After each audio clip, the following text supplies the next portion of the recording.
Got all caught up? Did you sink it? That's okay, go to the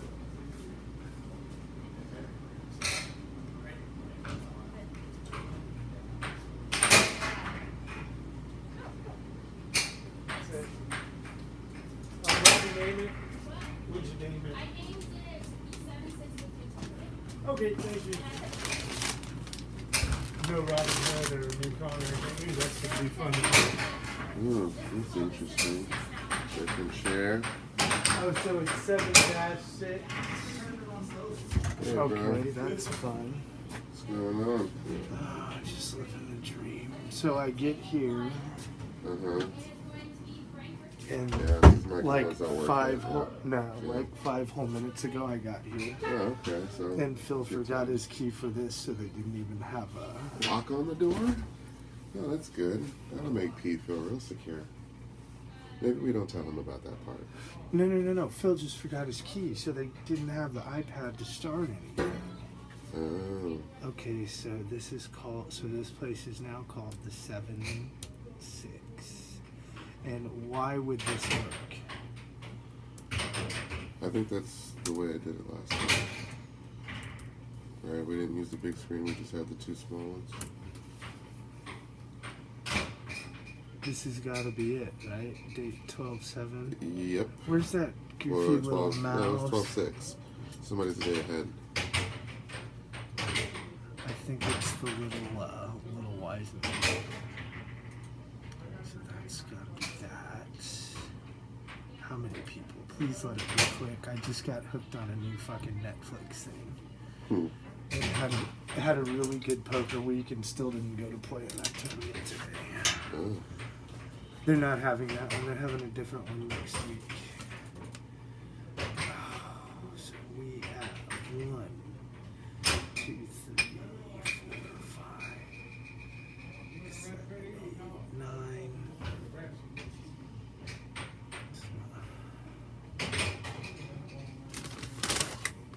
So everyone gets buys in a 9-man tournament, except for Frank and Charlie. That's all. Are you on 9? Huh?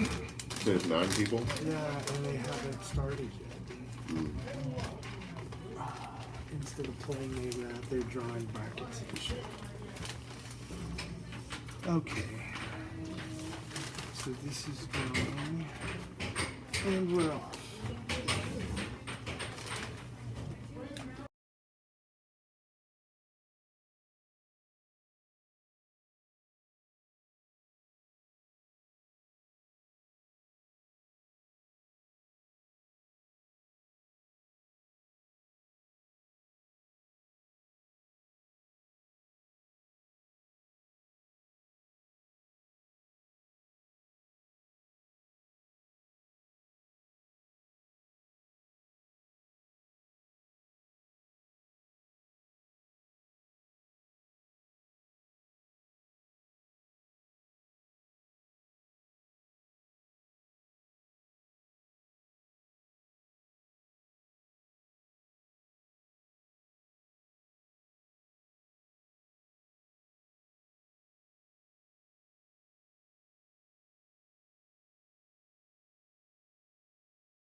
score.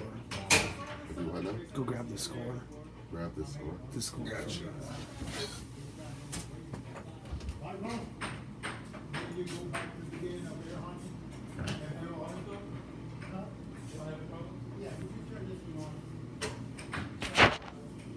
For this game?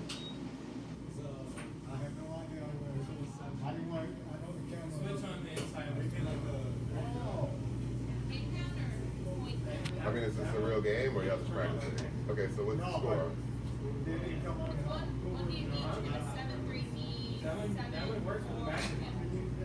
Okay, but what's the score of the current game? We haven't started. Okay, so it's a game of peace now in between sets. Yeah. Okay, all right, thank you.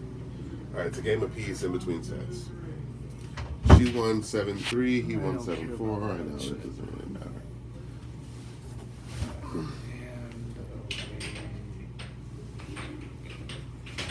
Hey guys, welcome to Friday Night Air Hockey, coming to you live from the newly christened 7-6 Air Hockey Club here in Houston, Texas. Joining a match in progress, already tied at a game apiece between Elahi Monazari and Jacob Munoz. I will get you an updated score here on game number 3 as soon as things get going. As always, we are being brought to you by our wonderful tournament sponsors at the I-45 Bingo Hall, located at the corner of I-45 and 1960 in the North Houston, Texas area. They have got games starting tonight at 10:30. Make sure you make your way up there and take your shot at a guaranteed $10,000 in cash and prizes. And as always, a big shout out to our new sponsors at Old Humble Distilling Company, located also up on the 1960 area in Houston, Texas, but soon to relocate to a more permanent headquarters, and we will have an updated address for you when that comes around. Looks like right now Jacob Munoz is holding has no lead. It is a 4-4 tie here in game number 3, and Elahi takes the lead at 5-4 with that beautiful shot right down the middle. Joining me as always is our good friend Charles Ray. How you doing tonight, Charles? I'm doing fabulous, Jay. Wonderful. As Jacob ties the score. Exciting news in the world of Air Hockey Live 360. Unfortunately, we have to keep it a secret, but we will build the suspense for you out there and just let you know we've got a secret and we can't tell you.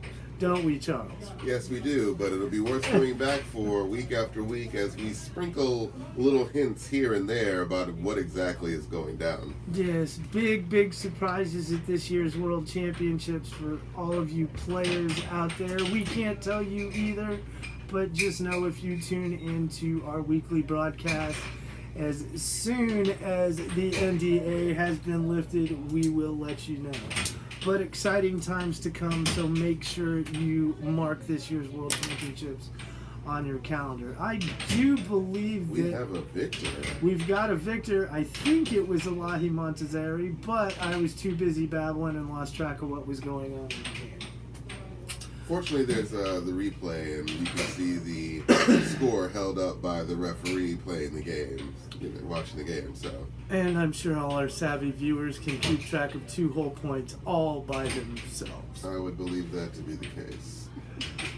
Okay, we have got a 9-man tournament coming at you tonight, folks. As always, you can follow us live, follow the results live at brackalope.com. A big change in the search engine section, though. You're going to need to just type in the number 7-6. That is all you need to look us up now. No more Robin Hood, no more cons, no more Mekong. Folks, we are now christened as the 7-6 Hockey Club. And I'm sure there's a fascinating story behind the adoption of that particular moniker. That story will be coming to you on a future broadcast.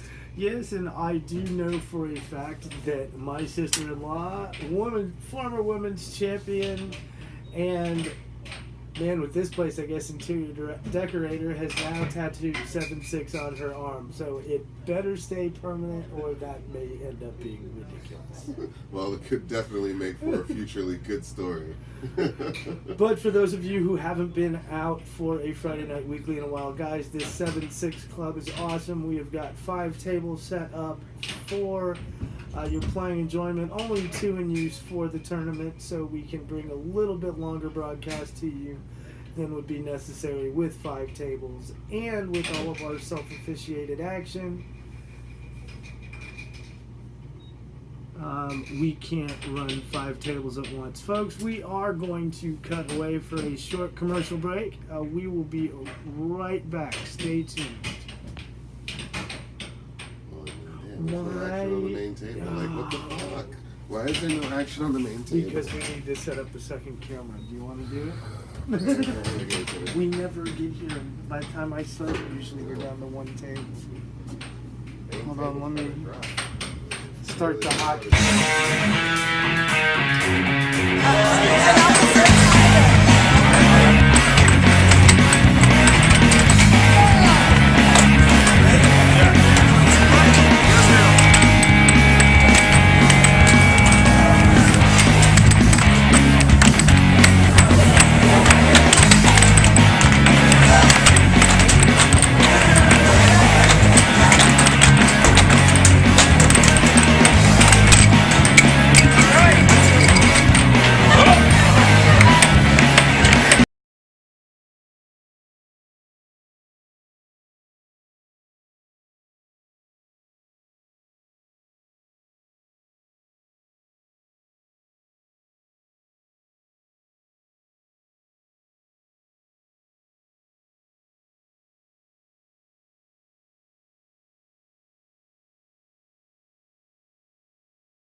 Ladies and gentlemen, we are back in action. This is Charles Ray coming to you live from the 7-6.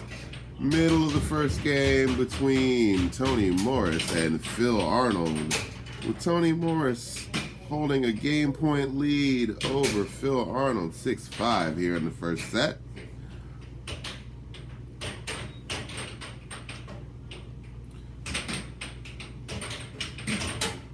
Pretty good action here in this first game between 2 vets. As you can see, it's a razor-thin advantage for Tony Morris.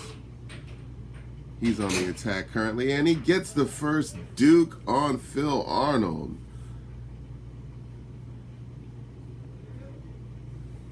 All right, as we reset for game 2, we reset the score.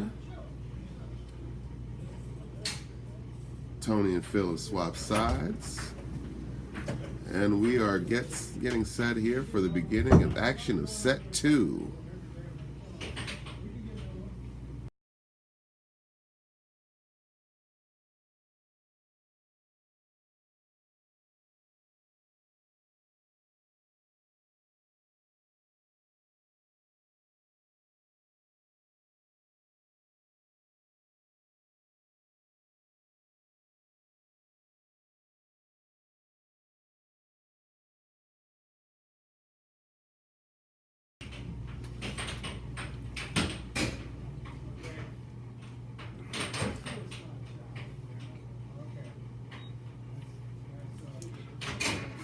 Phil with the straight shot down the hole ties the game at 2. This is an all-important game here in the this is the championship bracket, I believe, on this side. Everyone's still in the championship bracket, I believe. Whoever lost that first match is the only loss we have so far. That's correct.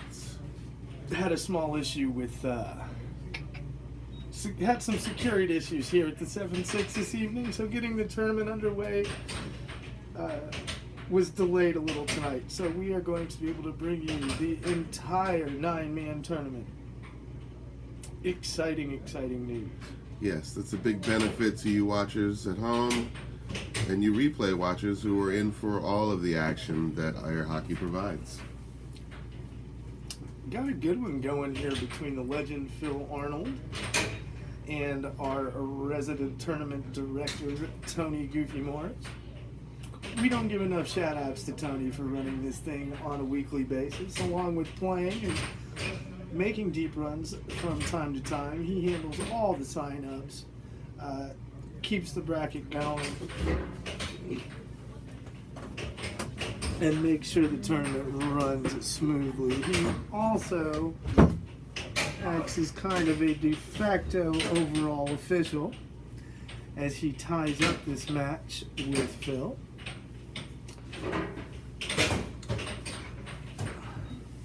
If an outside opinion is needed from our officials, Tony will step in, and generally we will defer to his better judgment. I believe we are in... Looks like we are in set number 3, I believe. Maybe set number 2. Let's see what I can do. For now, we are just going to make that go away because I am not 100% sure on what set we are in.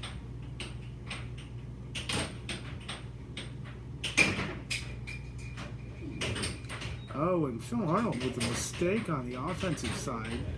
The equivalent of an air ball in basketball. And Goofy Morris makes him pay with a beautiful shot high off the right rail. But Phil Arnold has a quick answer for him. We're all knotted up at 5. This match really coming down to it.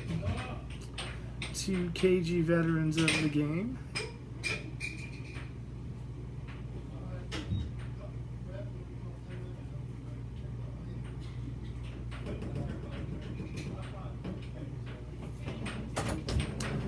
Phil Arnold has been fighting some injury issues lately, so he hasn't been as much of a fixture at the tables, but as always, he is around. Struggling a little bit here against Goofy Morris, now trailing him. And Tony, I believe, looking at game point, but Phil knots it up at Phil knots it up at 6, and this set moves to sudden death. Looks like a little gamesmanship going on here between the 2 wily vets. Yeah, Phil, a master of gamesmanship at the air hockey table, whether it be rapping the mallet on the table and as if on cue, or slowing the game down to... And he gets even. He fights to a 3rd game. Phil, the cagey vet, won't give in.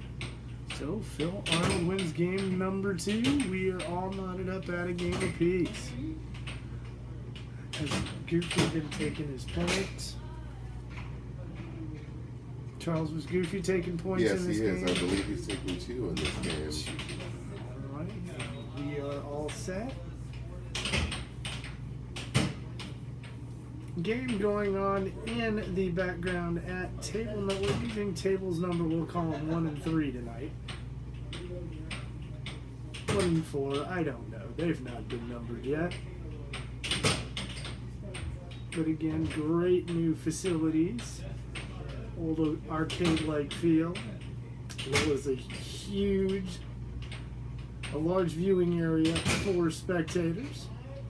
Along with the 5 tables, there are a couple of bar tables and a beer and wine joint and a sandwich joint and all kinds of things around here.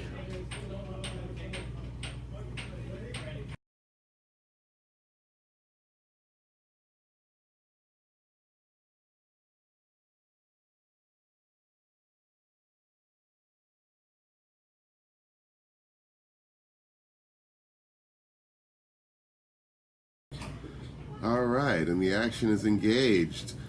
Phil gets the first natural point of this crucial third game. Now only trailing Tony 2-1, and Tony quick with the natural answer. So now it's 3-1.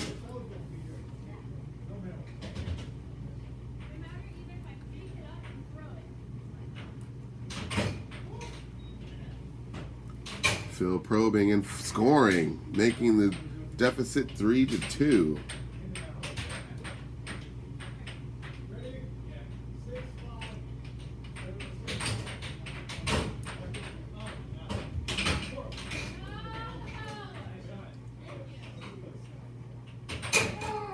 Oh, deft score from Tony Morris to stretch the lead back to 2 at 4-2.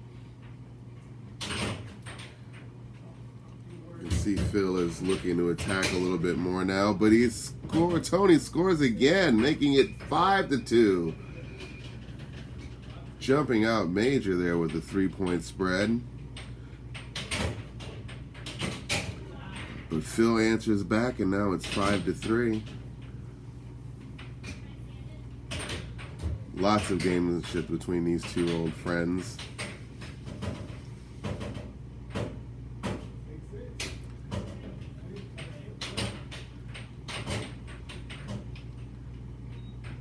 Tony being vigilant to guard the keep there. Phil probing and looking to score any which way he can.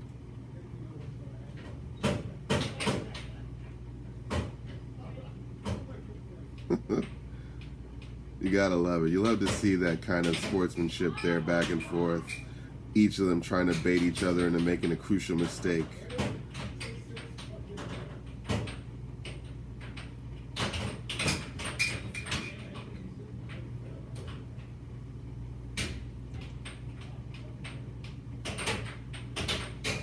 Oh, and then Phil slides one by on Tony, shorten that lead to 5-4.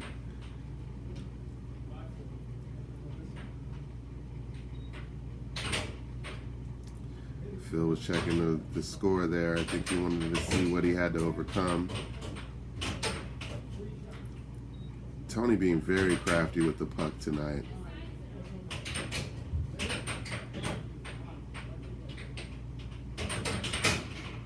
Phil playing solid defense, though.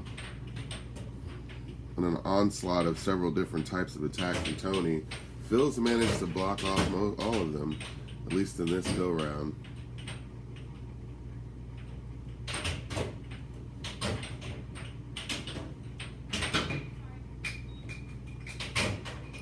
Phil slides one by on Tony to tie it up at 5.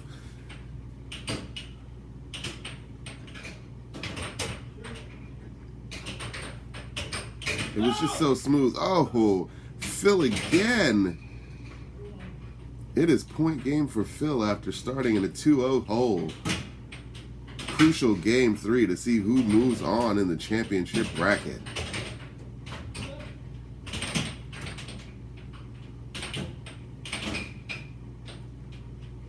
measuring.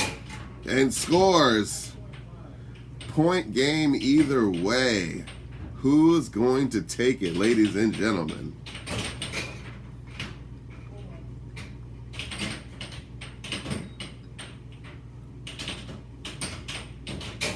Oh! Oh, was that a timeout? Or was I ahead on the score? Wow. Maybe I missed the point, added a point that shouldn't have been, but it is. They're saying now that it's tied at 6, so I apologize for the score, ladies and gentlemen. Here we go. Point game. Oh, and it's over just like that. Tony Morris seals it with a very crafty off-board shot here. The near board takes it in. All right, ladies and gentlemen, we're going to reset for the next game, and we will be right back.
My name is Brian Acrocco. I'm the President and CEO of United Airhockey Promotions. I have been running air hockey tournaments for about 15 years now, and I manage them here at SU Houston. Most new players, when they step up for the first time, they're quite surprised at the quality and skill that we have at the sport. Most people out there have not seen professional air hockey don't realize how advanced it actually is.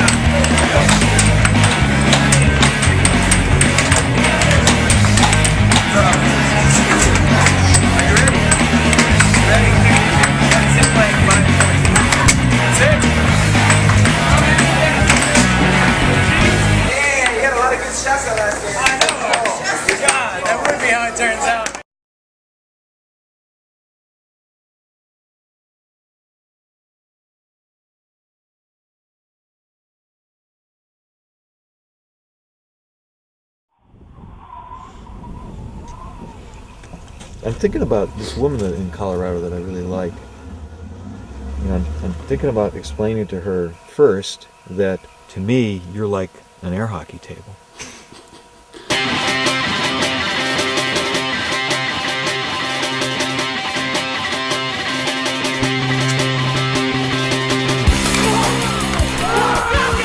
fighting to the death on the table, you know, like a gladiator. This guy hit the throat. I fell in love with air hockey in June of 1973. I picked up the mallet, no glove, didn't know anything about it, won 18 games in a row. There was so much energy going through my body of air hockey greatness that my arm just, it was too much. These people are more intense than that. What do you think, honey, of the air hockey crowd? I won't say anything.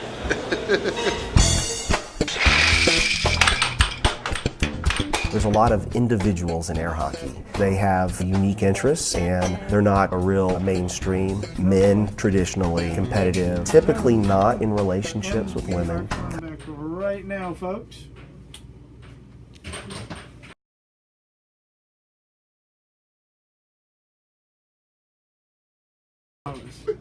All right. Sorry about the technical difficulties, folks. Our matches are a little bit spaced out, so we're having to go to a few extended breaks while we get players to officiate. We've got coming back at you live with the match between Phil Arnold and Charlie Martin. It looks like Charlie Martin has got a 5-1 lead over Phil Arnold, and this is game number 1 going on right now. Martin, I'm sure, got a head start on Phil Arnold. We'll give you an update on what the handicap was as soon as we can get it. Phil Arnold, never one to go down without a fight, cuts the lead to 5-2. Yeah, we just watched Phil in a very spirited battle with Tony Morris there. And now he's in the loser's bracket trying to fight for a little bit of redemption. Yes, this is our first elimination battle of the evening. This has gone so quick tonight, folks. The setup of this tournament is a double elimination style handicap tournament. More experienced players give up some points against some of the greenhorn, new fish, whatever you FNGs, and we can't repeat what that says. We'll just say freaky new guys. Will give up points against lower ranked players. Each match consists of 3 games. It is the best 2 out of 3. Each game is a run to 7 points. So right now, Martin holds a game point lead to 4 over Phil Arnold. Phil Arnold gonna need to rattle off 3 in a row to snatch victory from the jaws of defeat in this one. Phil there with a long lean, trying to get himself a little bit of an extra advantage there over the board. Phil Arnold, not a short man by any means. Not at all. It's a very tall man, and he definitely uses his height to his advantage. And coming from Charles, that's saying something. Me, myself, and me, all 5'6" of me, everyone's tall to me. Anyone else's mother tell them that lie about how, don't worry, one day you'll be taller than all the girls. Lies, I tell you, lies.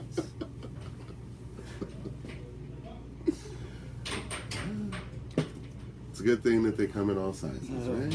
Right. I have screwed it up with all of them, sir. Yes, I have. All shapes and sizes. But back to the air hockey. Phil Arnold has battled back to make it sudden death here in game number 1. Another comeback by Arnold against a lower ranked player. He was unable to seal the deal against Goofy Morris. See if he can do better here against Charlie Martin. And Phil is trying to send Charlie Martin to his weekend plans, much like Tony's shirts advertising there.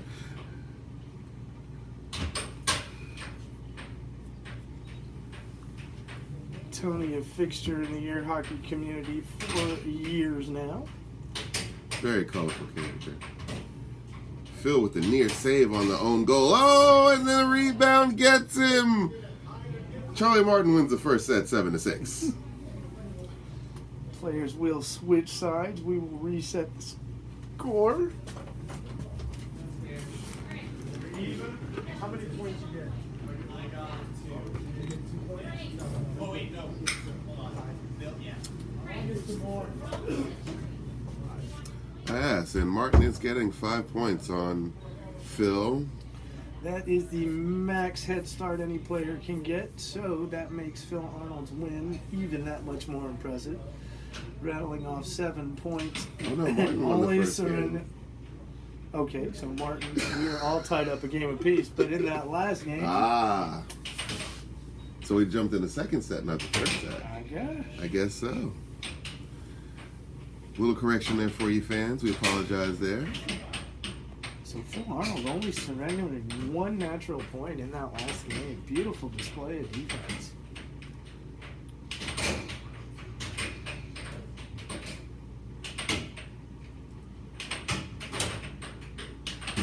Martin with a wild forehand attempt, and all he managed to do was surrender possession back over to Phil Arnold, and Arnold takes the opportunity to show him how a forehand is really played. Beautiful shot, low off the left rail, sneaks it behind the defensive Martin. Martin looking a little anxious here, but he sneaks one by Phil on that. Oh, Charlie Martin paying attention to the lessons dished out by the old man and turns it around and scores on an almost identical try to Phil Arnold. Using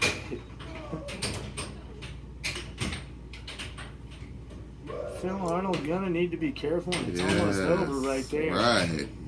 Dancing along his own goal again. Charlie Martin 1 point away from the big upset. Really needs to get more wrist action into his shot attempts. Really telegraphing badly what he's gonna do ahead of time. Phil Arnold playing those back rails again. That cost him in the last game. He was unable to control the rebound on the setup attempt, and it came right back, and an own goal ended game number 2. And yet he scores on the forehand right there. Straight shot right down the center lane.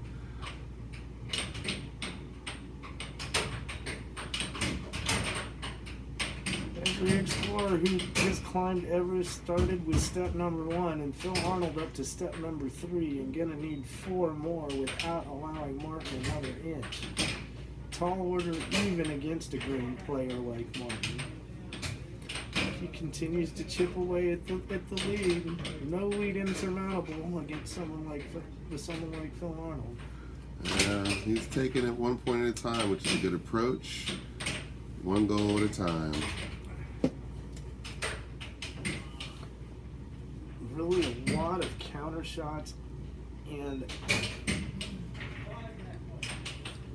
doing what he can to actually take control of the puck before he sets it up. Being really deliberate on the defensive side because he can't afford to make any mistakes here against Martin. Beautiful 2-rail bank. Left rail, right rail over, and comes behind the defensive Martin. And we are all tied up and back to sudden death again. This time Martin's flirting with his own goal there. This guy's got to be careful. Get a little loose with the puck there towards their own goals. And Charlie Martin, a 5-point handicap in this. I have never seen him before, but I will give him mad props for the headwear. I like the old school sweatband. That is boss player right there.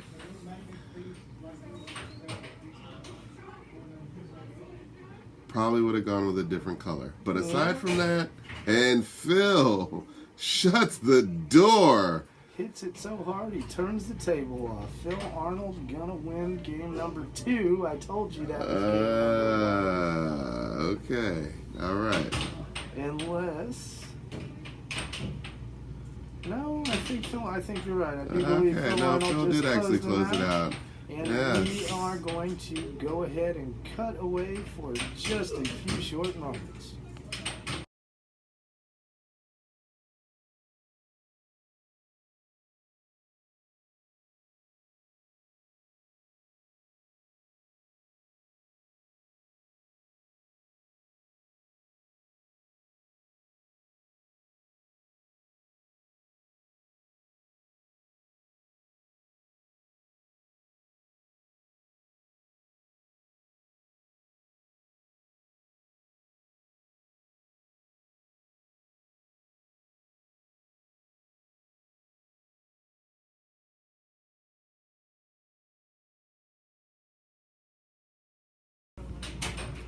See, we don't know what's going on.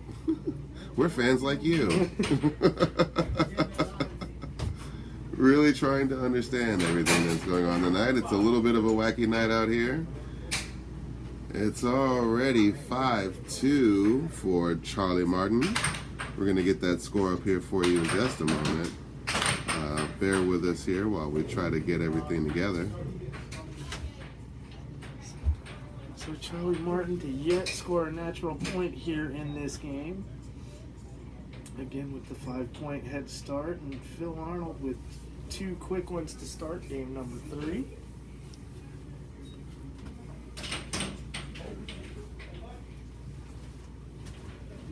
Phil there leading out. Loses the puck though. Martin gets possession. Phil found enough air on that attempt to help solve the global warming problem. He really could put the fire out in the Amazon. And he scores there though. Must have hurt us, Charles. Must have hurt us. There was some anger behind that forehand. A little bit. This new enclosed space that actually looks and feels like a studio. Again, shout out to Georgia and Peter Lippincott for the work on the setup.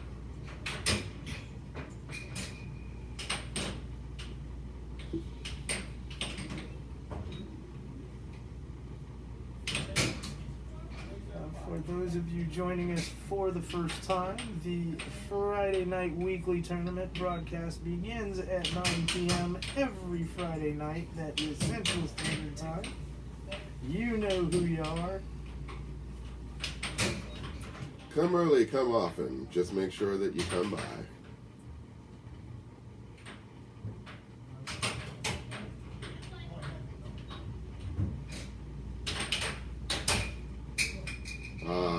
I thought that forehand got home, but instead it jumped off the table. We got some flyers in this game. The guys are smashing the puck so hard.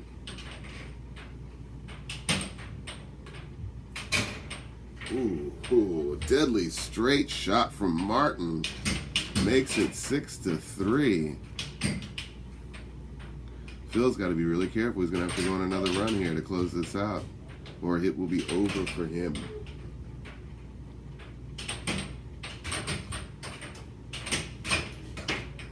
There's another flyer.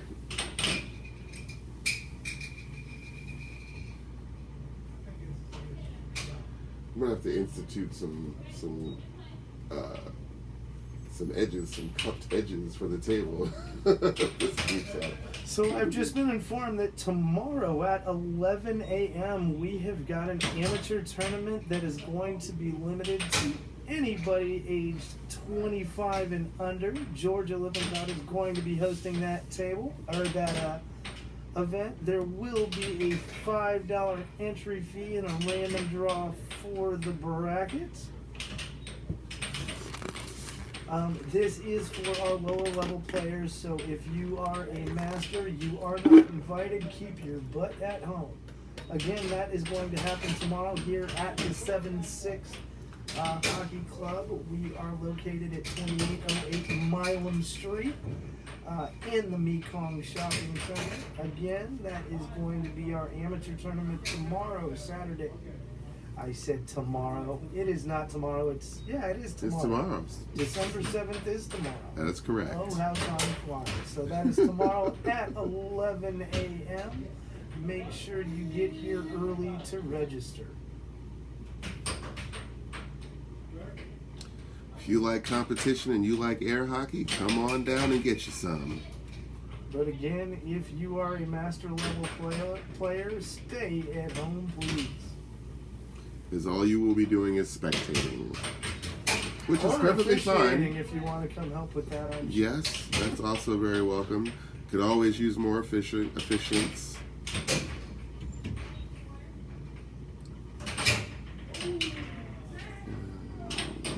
Got a little lag here, but it looks like Martin took the Duke on Phil. Closed him out 7-5. Very nicely done for the youngster.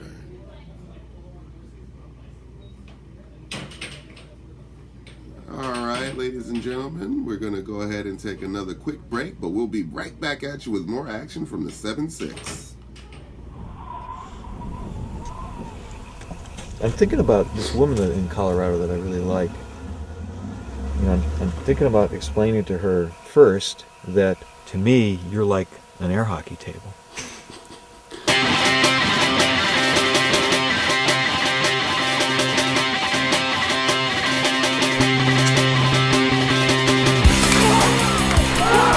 I like fighting to the death on the table, like a gladiator. This guy hit the throat. I fell in love with air hockey in June of 1973. I picked up the mallet, no glove, didn't know anything about it, won 18 games in a row. There was so much energy going through my body of air hockey greatness that my arm just, it was too much. These people are more intense than that. What do you think, honey, of the air hockey crowd? I won't say anything.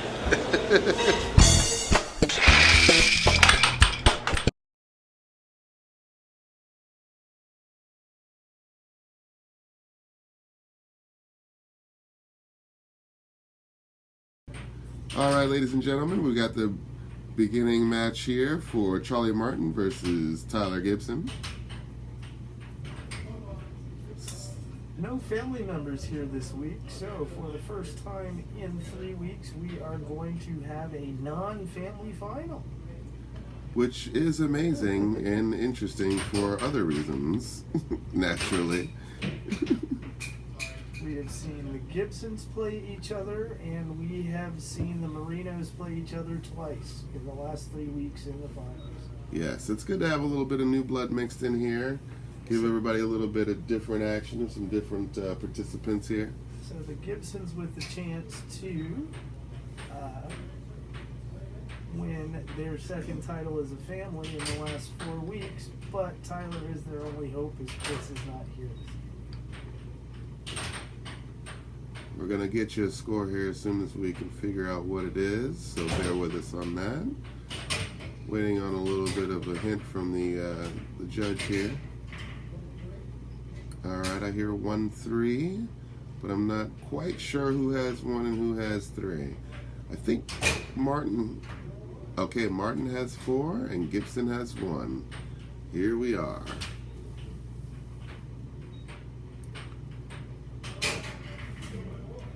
All right, Gibson with a fast answer to Martin's score, now 4-2.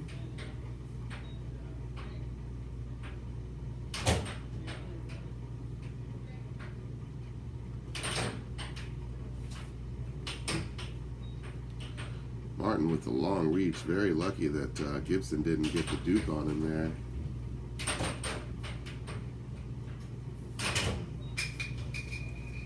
And another puck flies off the table. Action moving fast and furious, already into the Heartbreakers bracket.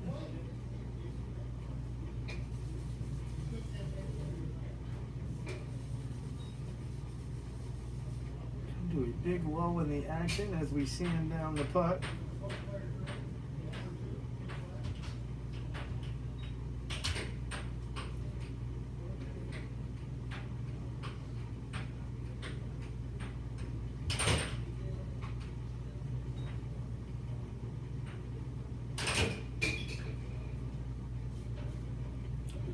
Again, another puck flies off the table. It's just a lot of hard smacking going on these tables tonight.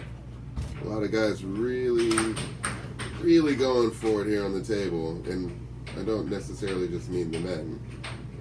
We have definitely seen the ladies put on a show here and strike the puck very ferociously.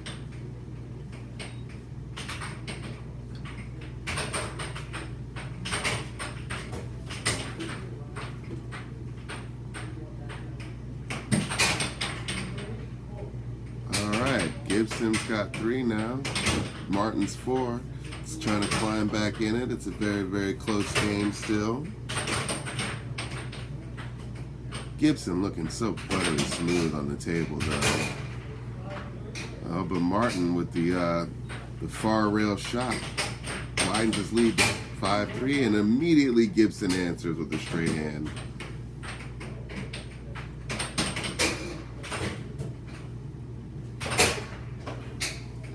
Oh, and then he answers again, Martin. Scores and puts Gibson on the brink, but Gibson scores again.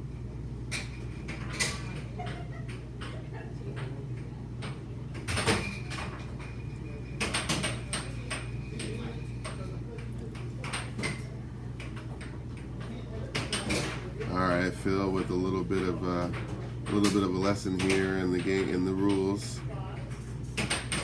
Giving Martin some information there, a little edification on some of the more nuancy rules of air hockey.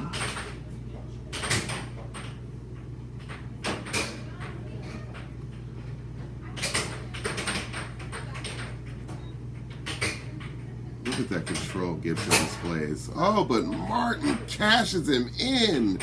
Scores the Duke in the first game. Switch sides and reset for game number 2.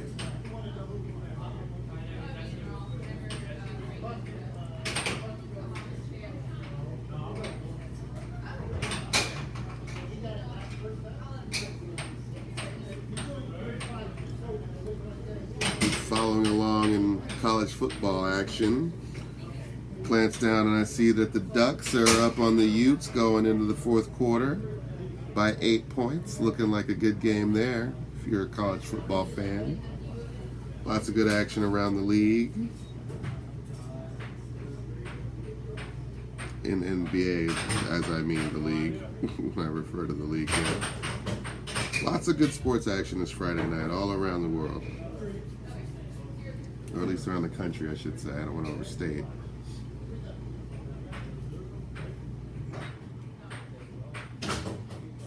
Ooh, Martin with a little bit of a miss there. Has to get cough off the puck. I believe Martin is getting 2 points here. Yeah, it looks like Martin's getting 2 points on Gibson to start the game.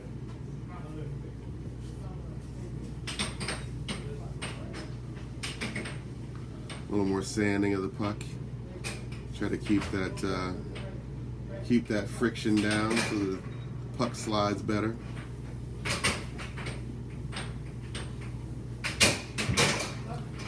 Alright, that's another one from Martin there. Should be 3-0, I believe.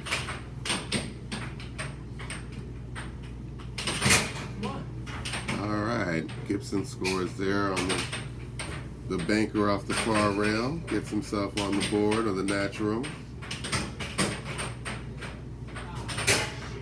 And he scores again. Oh, I believe it's 4-2. I'm hearing here from the referee.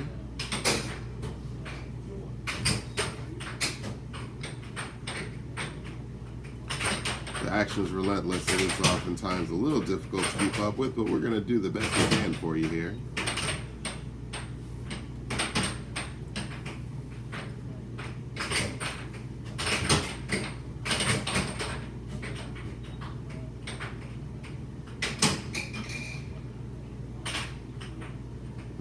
Gibson tried a little short straight shot. Didn't get that one. Staying on the attack though. Probing.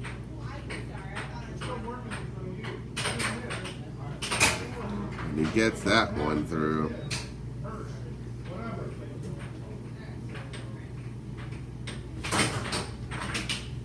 Oh, we got a lost battle.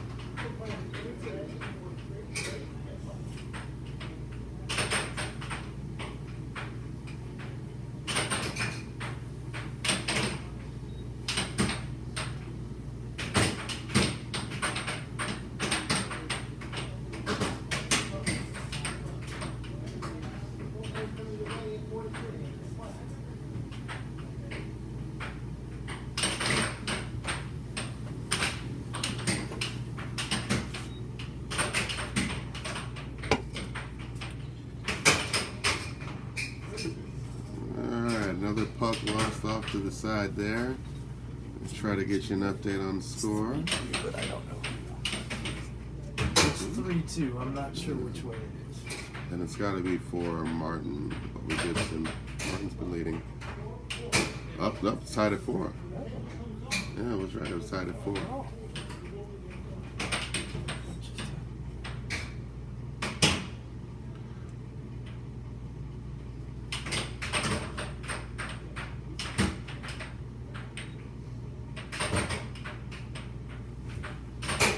Oh, Gibson makes Martin pay for reaching that time. Stings him for one off the far rail.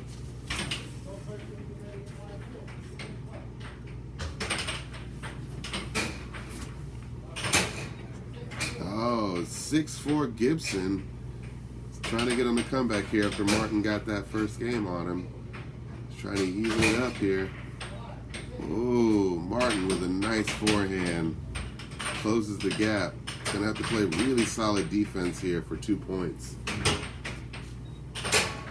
But that's the game as Gibson stings him on a forearm and forces a deciding game 3.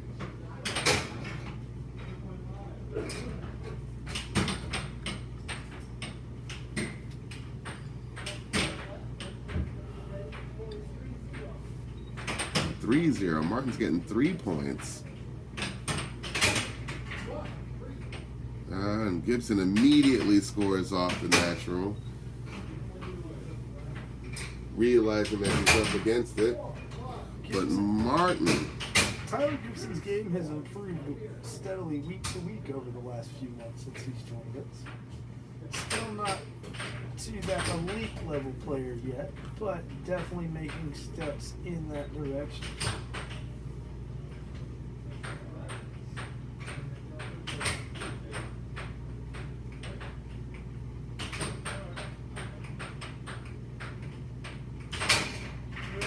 Very sneaky near rail shot by Gibson there. Slides under the defense of Martin. Martin with a fast answer though. Back and forth, trading shots.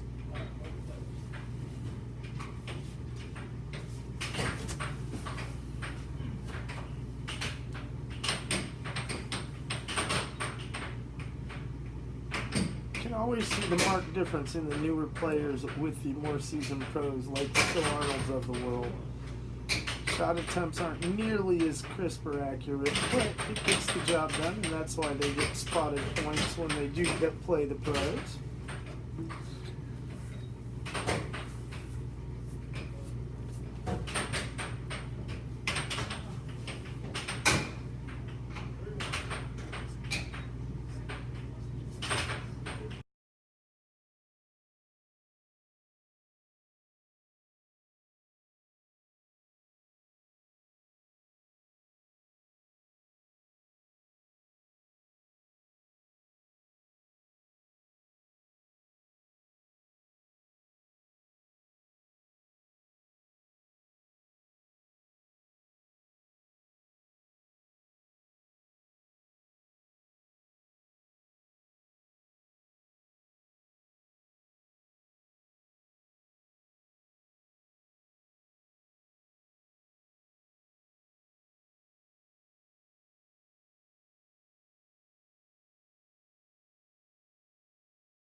Action is definitely slowed in this match. It looks like Tyler Gibson still trailing 5-4.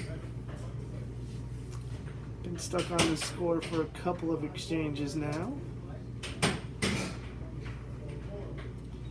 And our official has decided that Charlie Martin will get possession on the restart. Seeing the puck leaving the table a lot because these younger players do make a lot more wild shots and not a lot of strategy behind their shot-making decision. Gibson with the score there, making it 5-5. When you flail at an air hockey puck, it has a nasty habit of leaving the table. Which means for all of you spectators that like to sit in close, you are at risk.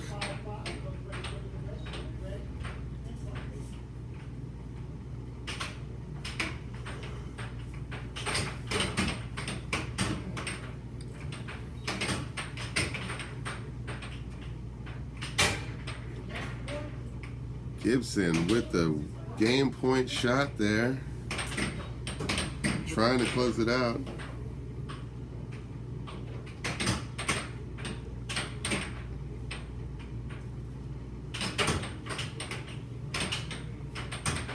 As we pass the 1 hour mark in our broadcast, I'd like to once again give a shout out to our sponsors at the I-45 Bingo Hall, where'sthegig.com, and Old Humble Distilleries.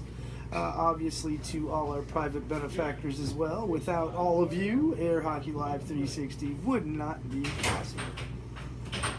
Quick shot on the restart by Martin, but shut down in a hurry by Gibson. Good defense against that hard attempt.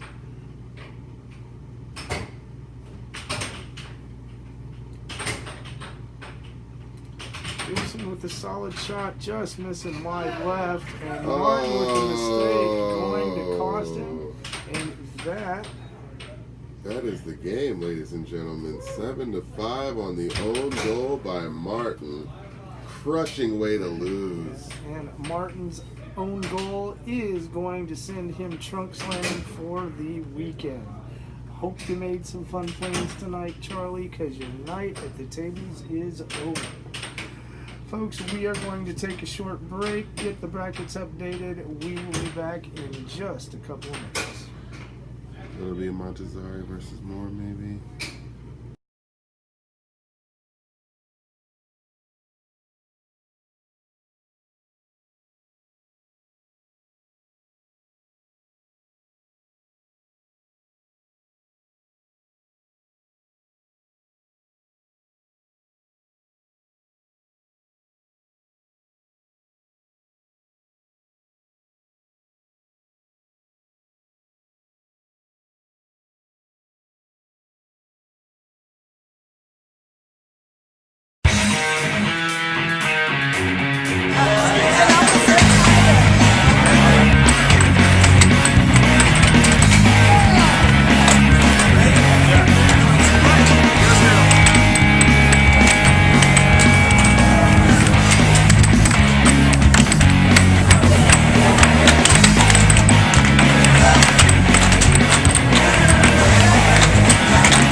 I'm the president and CEO of United Airhockey Promotions.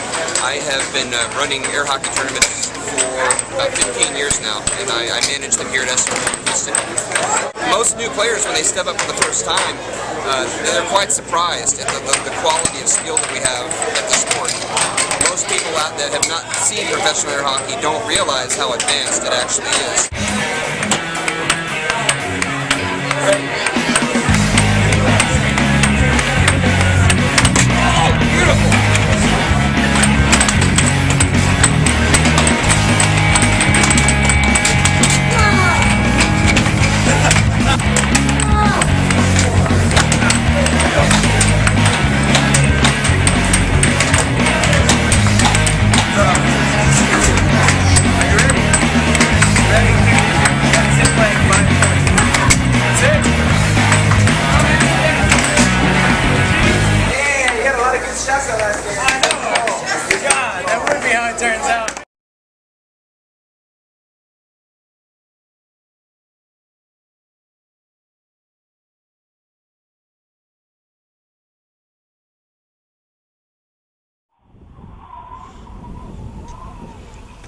I'm thinking about this woman in Colorado that I really like. You know, I'm thinking about explaining to her first that to me you're like an air hockey table.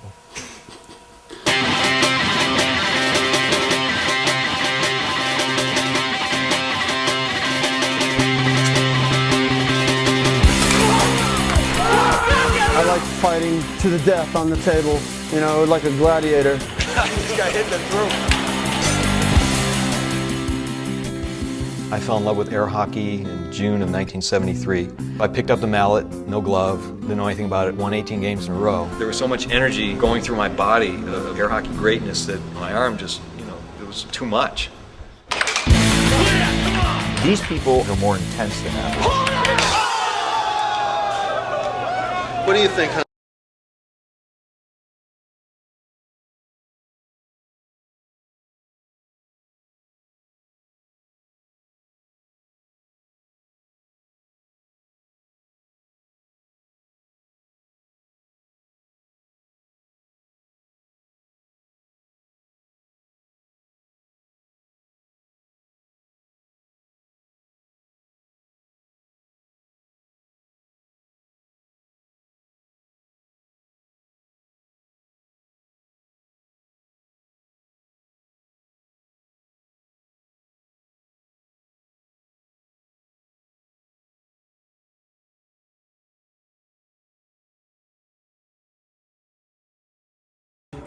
All right, ladies and gentlemen, we're here for the face-off of Game 1 and the semifinal winners.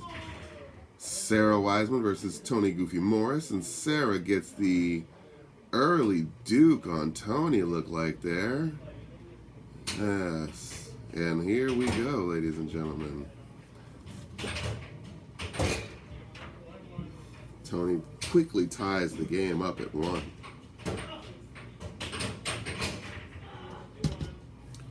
And now it is 2-1 to Sarah Wiseman.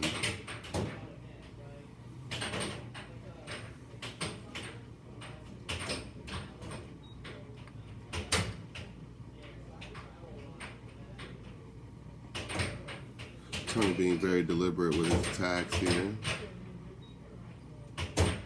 But again, as Jay mentioned, you can tell rookies from vets. The vets are all silky smooth.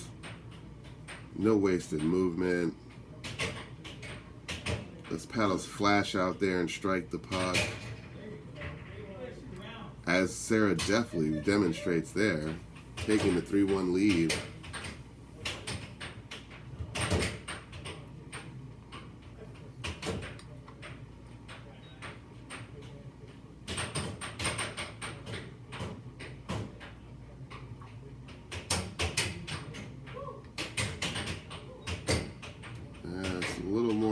Here in this game between Morris and Wiseman as the puck's kind of sliding back and forth across the table. Tony gets the Duke on that one.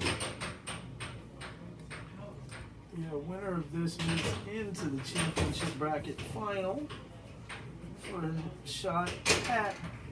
first shot at the championship table, while the loser will be moving into the elimination bracket quarters to face off against Rolf Moore. Nice shot by Goofy Morris down the middle there. Sarah Wiseman trying to force the action, but Goofy almost scores on a counter. Nice defense on Wiseman's end of the table for sure.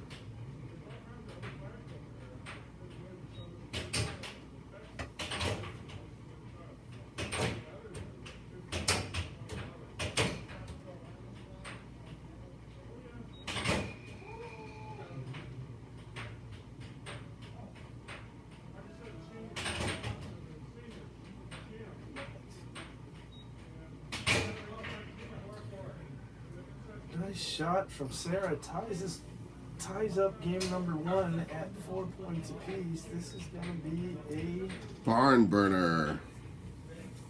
That's the word you're looking for, right? Yeah, I was thinking more of a grind with these two. We might be on our way to 3-6-6 ties right here before we decide a winner. Both these players very evenly matched.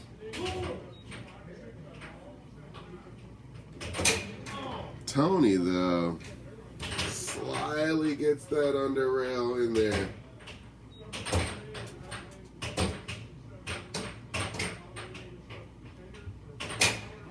And again, utilizing Sarah's own paddle against her there to get that score in on back-to-back goals, really. Trusting his shot against her defensive positioning. But Sarah with the forehand tightens it up 6-5.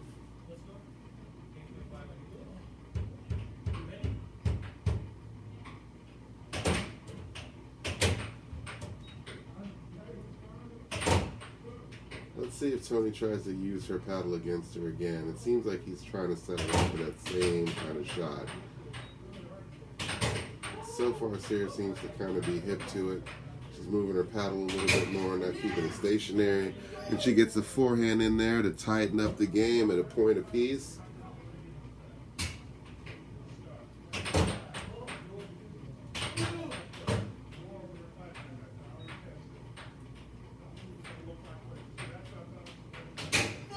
And Sarah gets the Duke in the first game on a nasty forehand that slides by Tony.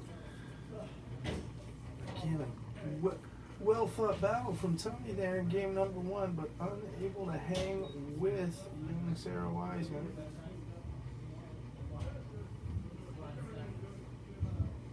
Who apparently feels like stretching on the table. Here's our official is taking a short break. Phil Arnold now returning to the table.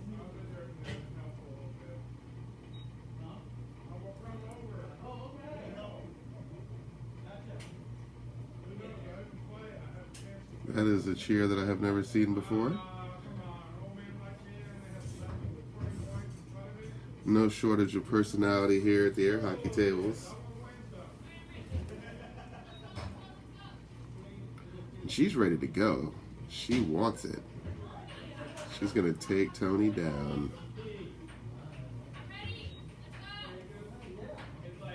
Tony's going to have to pick up his energy to compete with that.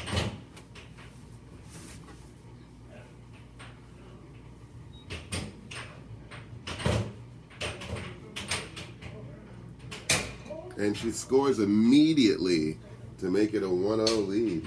Firing out the gate. All the momentum still on Sarah's side of the table, and she's going to ride that wave as long as it's going. Tony Morris finally stops bleeding. Sounds like Tony's got his own cheering section out there.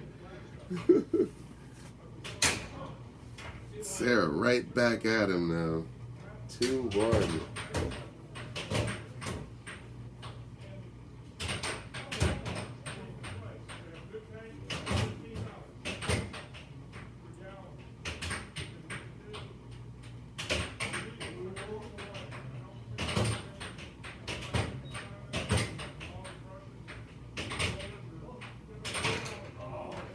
Very nice shot off the near rail there from Sarah to make it a 3-1 lead. But Tony fires back immediately to close the gap. And Sarah immediately goes on attack but is denied. Until then. Doesn't take her long once she gets going. She can light up a scoreboard in a hurry.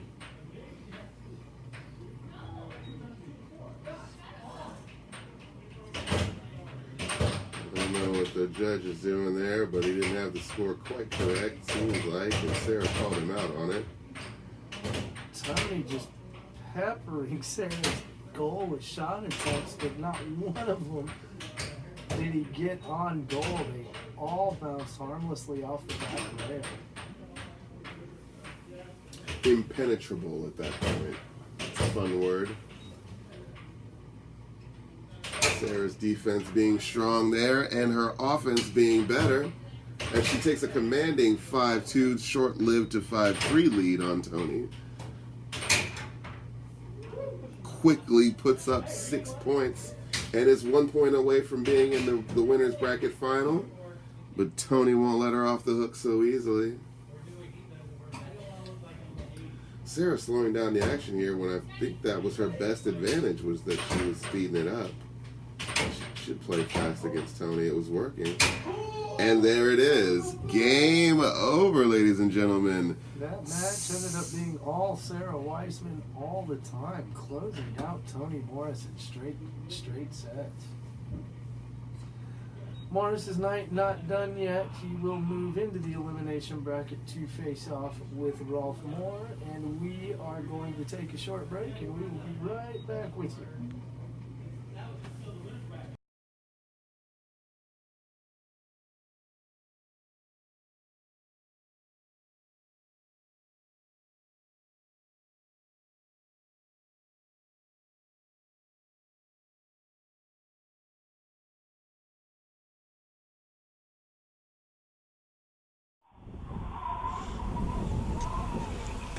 I'm thinking about this woman in Colorado that I really like. I'm thinking about explaining to her first that to me you're like an air hockey table.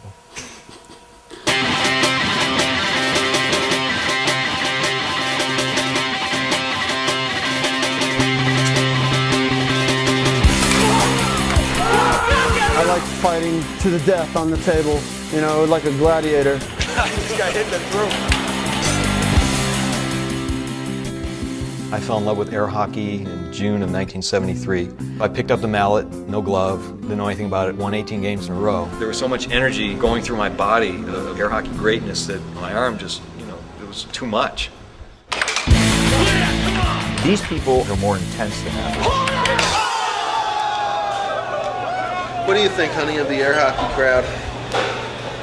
I won't say anything.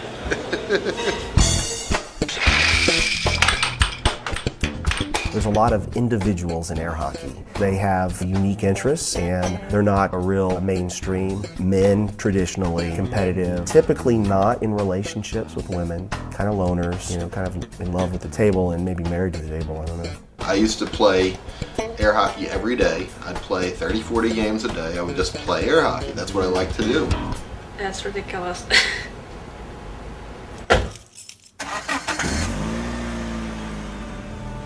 Mark feels like he has to make sure that air hockey's not going to die, to make sure that when he is dead, air hockey will continue living. I think the extinction of air hockey is a very real concern. The arcades are virtually extinct these days. Unless somebody is able to come in and do some really radical marketing, it may not be around. We have wives, we have jobs, we have things that we can spend our money on rather than coming to Vegas to play air hockey. So there's definitely something about air hockey that's keeping us going. We really still need to reach out and connect the fan base to the sponsor base to the player base. Oh, you got 500! Like to win 16-3! 4-0! Unbelievable! The moment of playing air hockey, there is no misery. You're playing air hockey.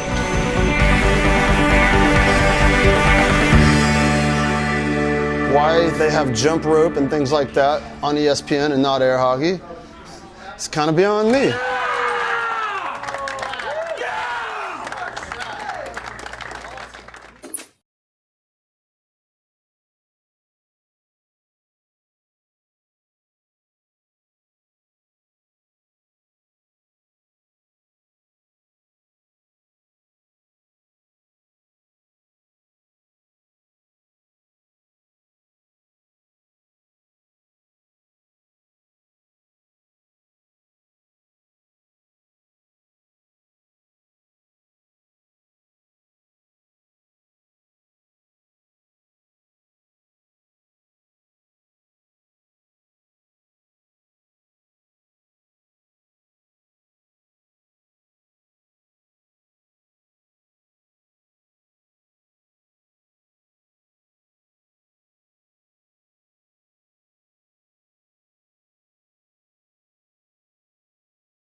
All right, ladies and gentlemen, we are into the first set of Rolf Moore and Tony Morris.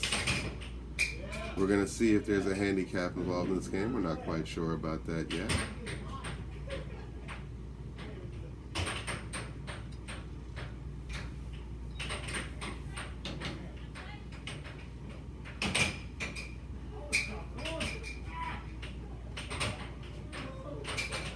You can already kind of feel there's a little friendlier pace here to this game. Not quite the same frenetic pace between Wiseman and Morris that you just saw a minute ago.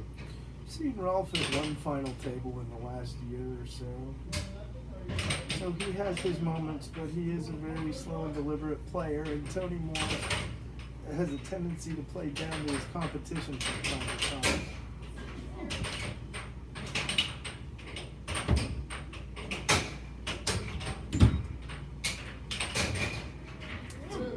shot from Rolf. All right. He's got Over approach off that right rail and scores on Tony Moore. And I think he's only getting a point on Tony because it's 2-0 now, so that's the first natural for Rolf.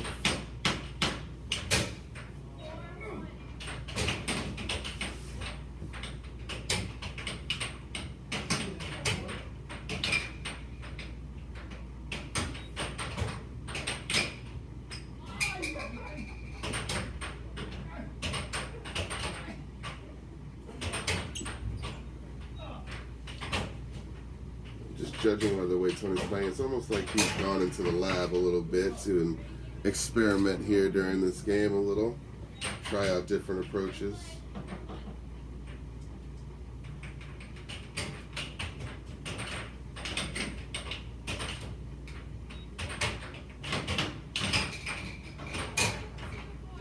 All right, Tony sneaks one by to tie the game up at 2.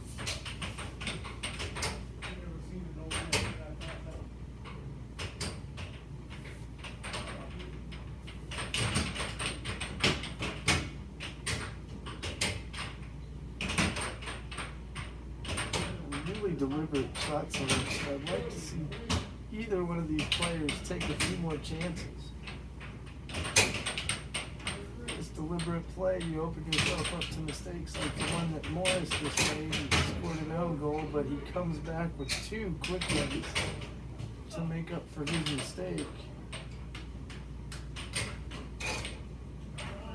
And Moore gives up a mistake to give it right back.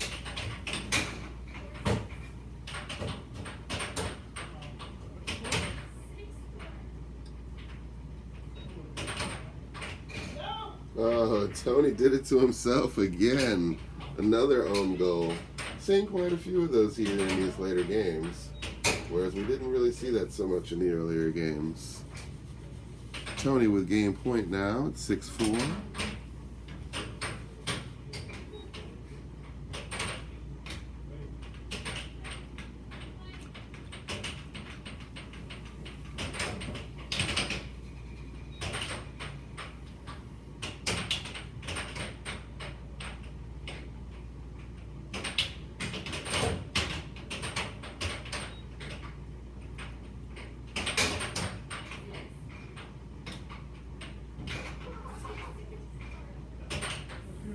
Tony tried to use a little bit of a fake out there, but it didn't work. Rock stayed steady. Little razzle-dazzle. Almost backfires. But Tony gets the first game on a forehand shot. Wins it 7-4.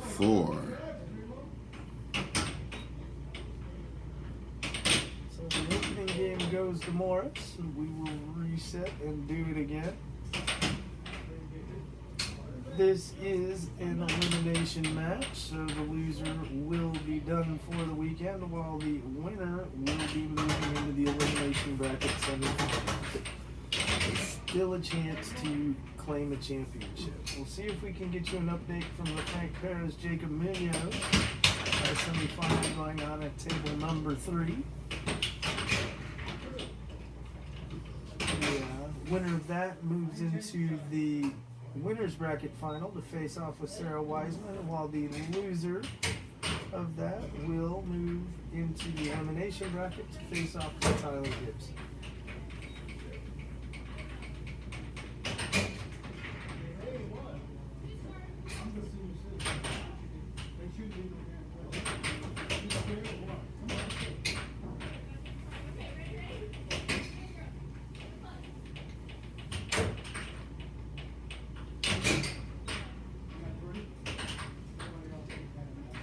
Tony looking very relaxed right now on the table. You can tell that he's used to dictating the pace. Feels very in control.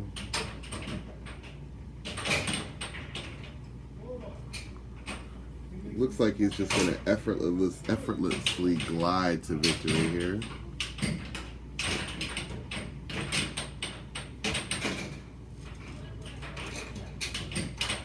Oh. Rolf, though, comes back to score 2 in a row. Closes the gap.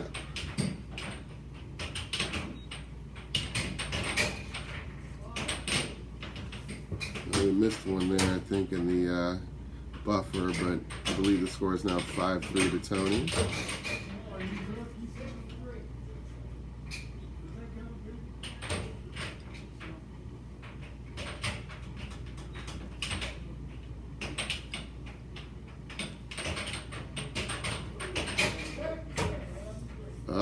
That was the game as we missed another point. Tony shuts out Rolf in straight sets. So Rolf's weekend is over and Goofy Chris moves into the elimination bracket semis to face off against the winner of the Tyler Gibson loser of the match table 3 match. That was a mouthful, folks. My apologies. We're going to cut away for a quick break while we get another match going at the main table. For Charles, I'm Jay. We'll be back in just a minute.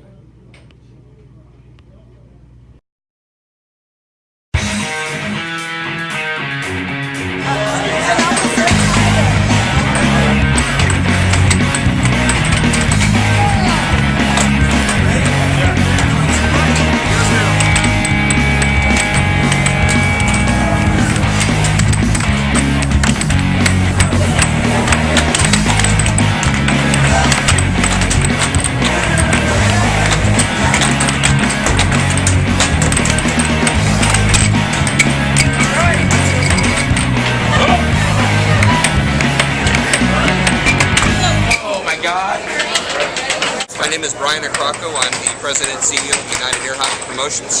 I have been running air hockey tournaments for about 15 years now, and I manage them here at Houston. Most new players, when they step up for the first time, they're quite surprised at the quality of skill that we have at the sport. Most people out there have not seen professional air hockey don't realize how advanced it actually is.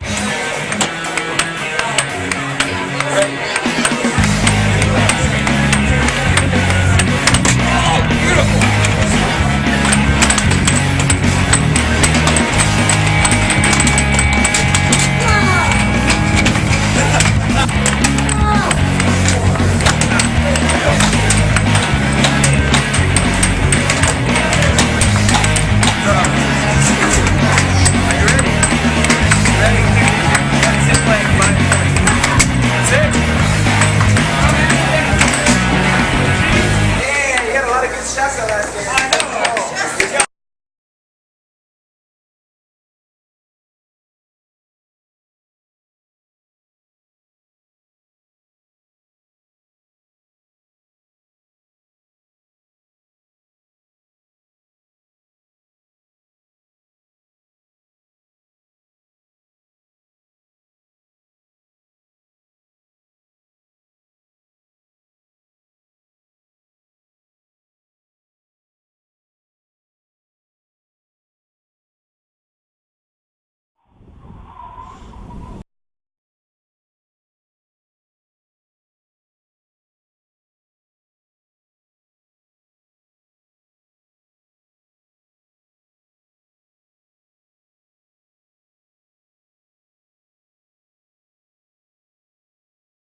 And we are back, ladies and gentlemen. This game is a winner's final between Jacobs Munoz and Sarah Wiseman.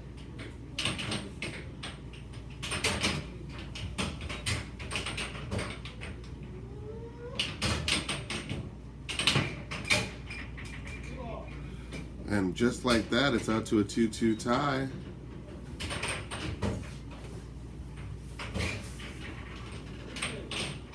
All right, 3-2 for 3-all. Just like, looks like we're gonna have some hot and heavy action in this game, ladies and gentlemen. Looks like a race to the end. Who's gonna get there first?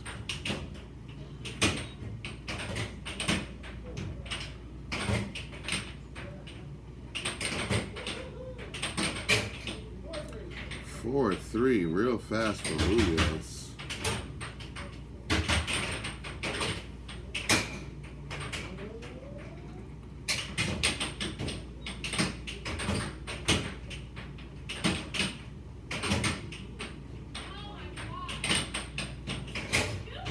Munoz jumps out to a 5-3 lead there.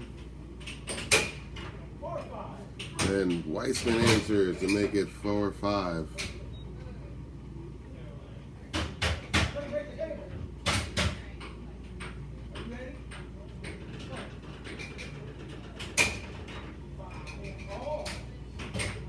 Uh-oh, did I get 5-all there?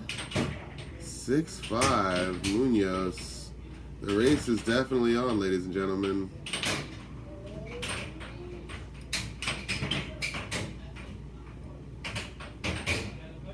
And there it is. Munoz takes the first game 7-6. A very spirited and fast first game, ladies and gentlemen.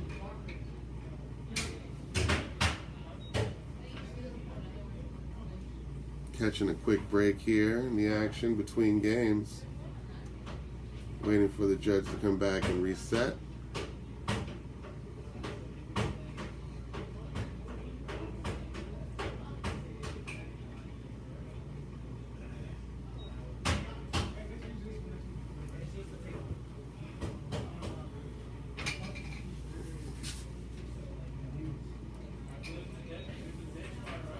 Alright, looks like we've set.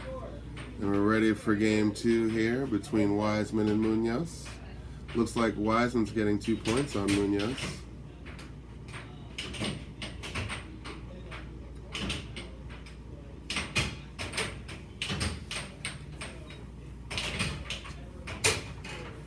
Munoz with the quick answer there to cut the lead in half. Gets the first natural of the game.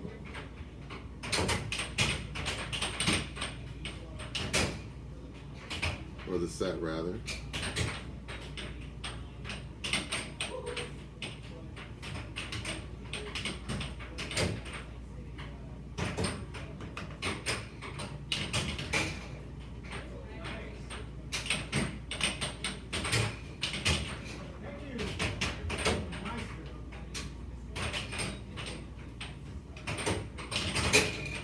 Wow, very sneaky shot there by Munoz to go ahead and tie the game at 2. And then quickly take the lead 3-2. He's definitely on the attack right now. Wiseman with a nice answer though to tie it back up at 3. Munoz has that slick shot right there off the score though. Always keeping you on your defense there. As the puck is coming faster than you can blink.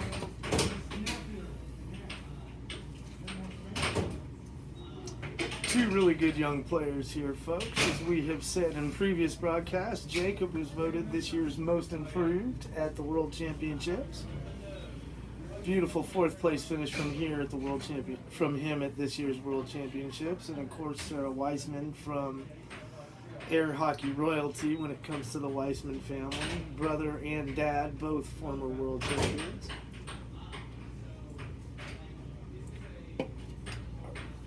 Her father being one of the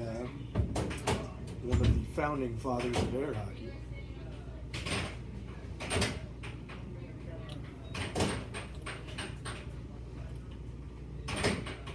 believe Sarah gives up a couple points to Jacob, doesn't she? Or did she waive them? She took 2 points against Jacob. And it's currently 4-3. The winner of this match will have punched the first ticket to the championship table this evening, while the loser will move into the elimination bracket final.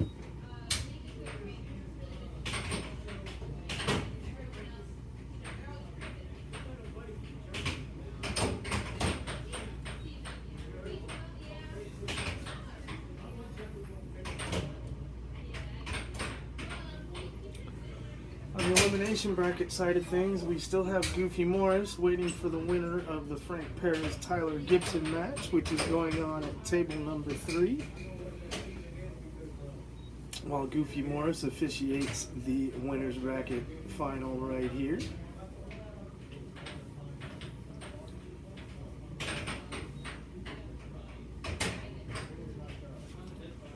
Jacob still retaining a slim 5-4 lead over Sarah here in game number 2.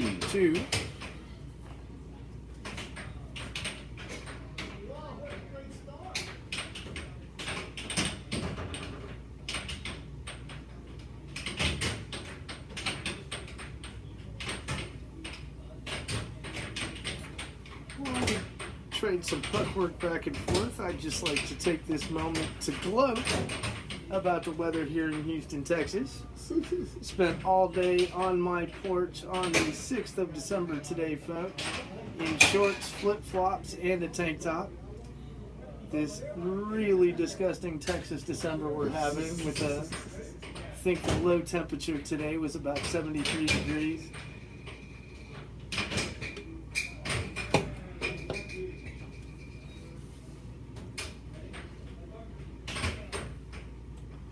Score's been stuck pretty steady here on 6-4. Looks like they're going to, just on cue there. Sarah scores an easy one there. And then Jacob closes her out. 7-5. Brings it to a screeching halt. Sends Sarah packing to the loser's bracket. So Jacob through to the championship table, and Sarah will move to the elimination side and wait in the elimination bracket final for some competition. We are going to cut away for a few minutes. That, folks, that you just heard, that loud bang was Jacob Munoz launching an air hockey puck and it hitting the door of the studio. Okay, folks, again, we will be back in just a couple of minutes.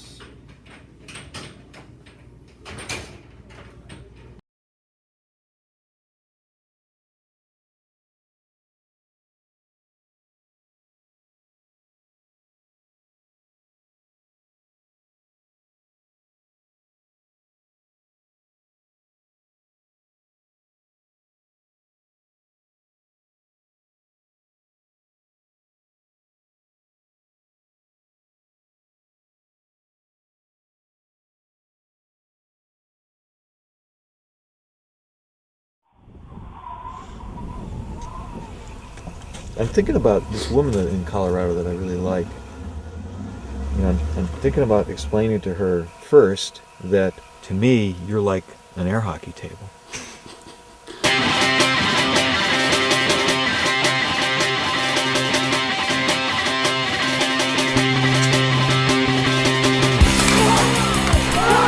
I like fighting to the death on the table, you know, like a gladiator. I just got hit in the throat. I fell in love with air hockey in June of 1973. I picked up the mallet, no glove, didn't know anything about it, won 18 games in a row. There was so much energy going through my body of air hockey greatness that my arm just, it was too much. These people are more intense than that. What do you think, honey, of the air hockey crowd? I won't say anything.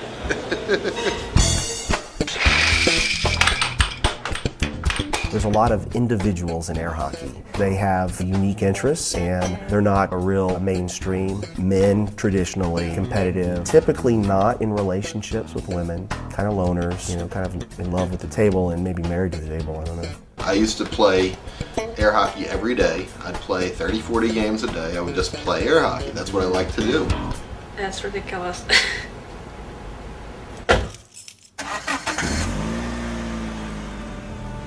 Mark feels like he has to make sure that air hockey's not going to die, to make sure that when he is dead, air hockey will continue living.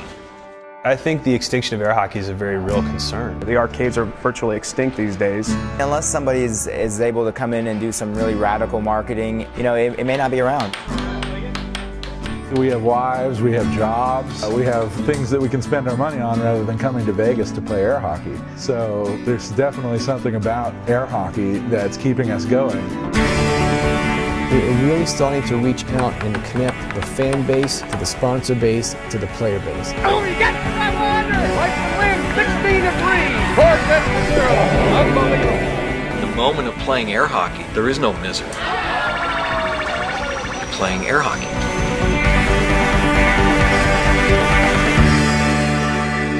Why they have jump rope and things like that on ESPN and not air hockey, it's kind of beyond me.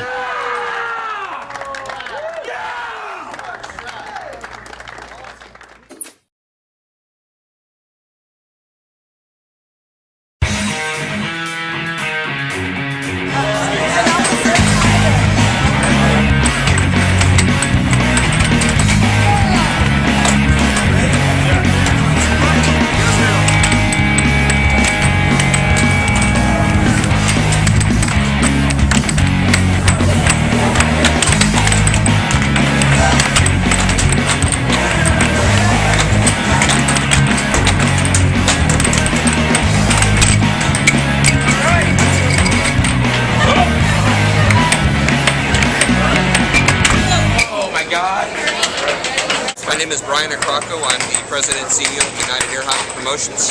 I have been running air hockey tournaments for about 15 years now, and I manage them here at Houston. Most new players, when they step up for the first time, they're quite surprised at the quality of skill that we have at the sport.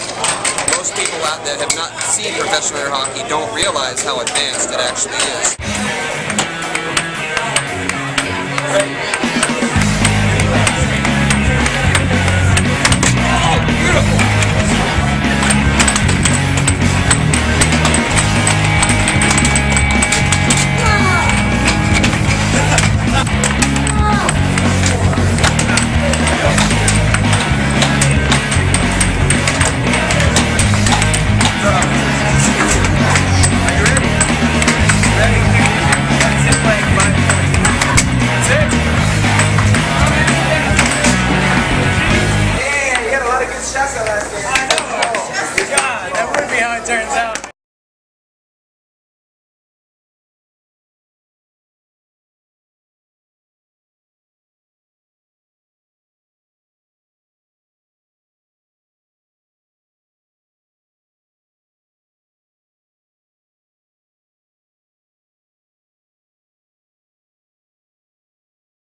Folks, just a quick update for you. We have not forgotten you. We are still waiting for the Frank Perez-Tyler Gibson match to wrap up.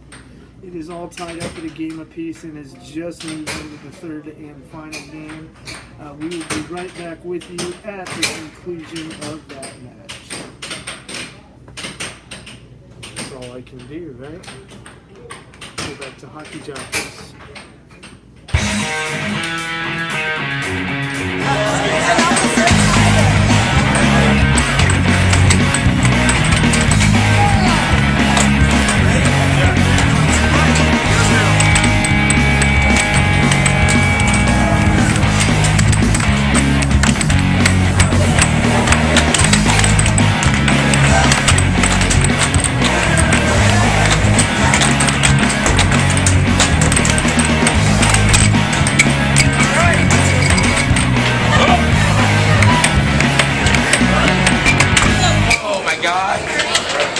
My name is Brian Acrocco. I'm the President and CEO of United Airhockey Promotions. I have been running air hockey tournaments for about 15 years now, and I manage them here at Houston. Most new players, when they step up for the first time, they're quite surprised at the quality of skill that we have at the sport. Most people out there that have not seen professional air hockey don't realize how advanced it actually is.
I'm thinking about this woman in Colorado that I really like.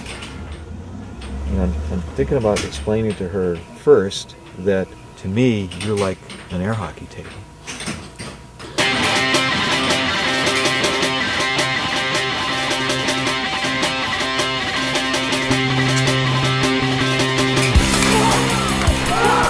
I like fighting to the death on the table, you know, like a gladiator. I just got hit in the throat. I fell in love with air hockey in June of 1973. I picked up the mallet, no glove, didn't know anything about it, won 18 games in a row. There was so much energy going through my body of air hockey greatness that my arm just, it was too much. These people are more intense than that. What do you think, honey, of the air hockey crowd? I won't say anything.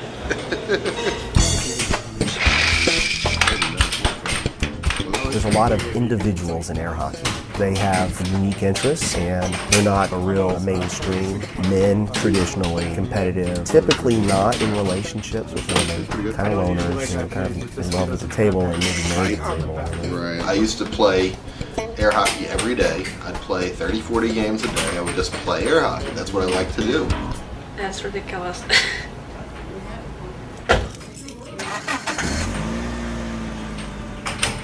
Mark feels like he has to make sure that air hockey's not going to die, to make sure that when he is dead, air hockey will continue living. I think the extinction of air hockey is a very real concern. The arcades are virtually extinct these days. Unless somebody is able to come in and do some really radical marketing, you know, it may not be around. We have lives, we have jobs, we have things that we can spend our money on rather than coming to Vegas to play air hockey. So there's definitely something about air hockey that's keeping us going. We're really starting to reach out and connect the fan base to the sponsor base to the player base. Oh, he gets the under! Like the win, 16-3! Horses to 0! Unbelievable! The moment of playing air hockey, there is no misery. Playing air hockey.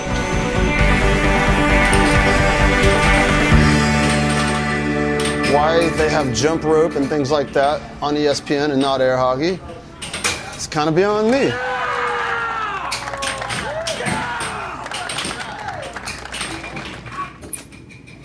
Had a huge turnout for my poker night on Monday. It was awesome.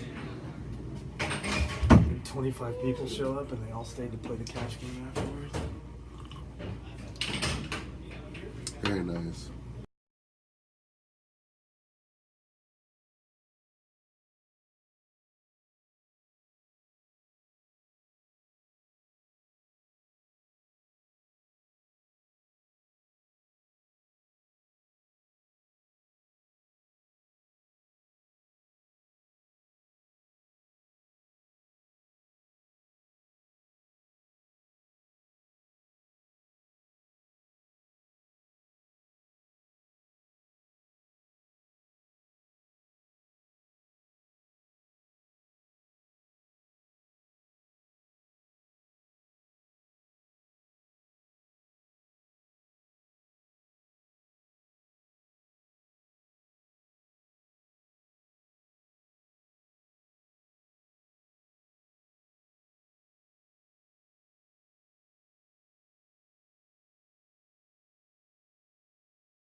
Guys, we're going to let you watch the warm-ups going on right now.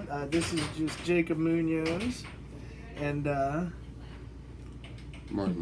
Charlie Martin. They're just wasting a little bit of time. Charlie Martin already out of the tournament. Again, still waiting for that match between Frank Perez and Tyler Gibson to wrap up.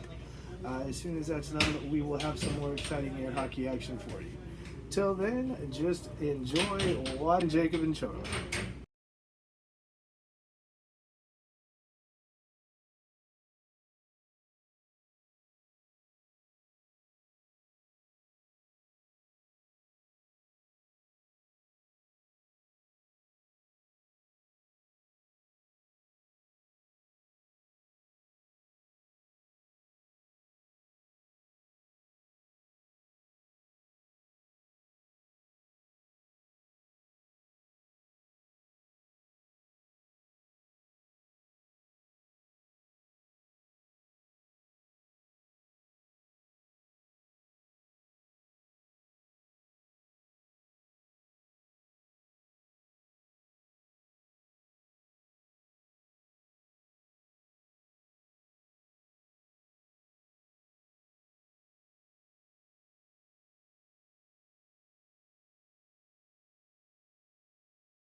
I'll get the score for you. All right, folks, and we are finally back.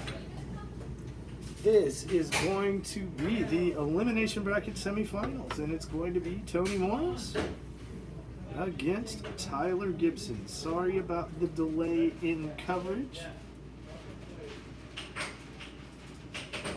We had games we had to finish up on the outer tables. The action gets started with Tony Morris winning the initial possession. Tyler with a nice attempt off the left rail, but Tony with the better block. And it's going to be Tyler Gibson who opens the scoring and moves ahead 1-0 here in the opening game of this elimination bracket match.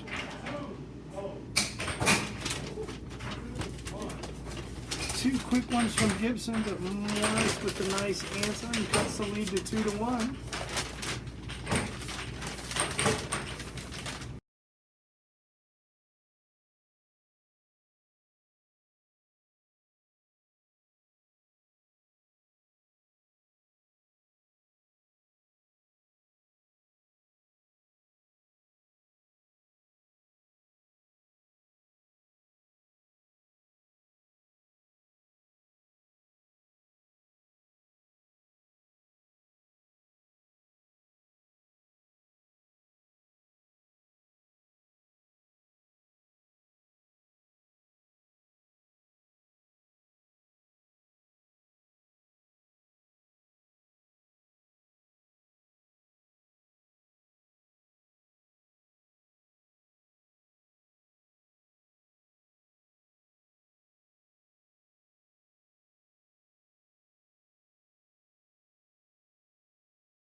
Well, folks, Tony Morris has mounted a pretty good comeback here and has just taken over the lead at 5-4. It's his first lead here in game number 1.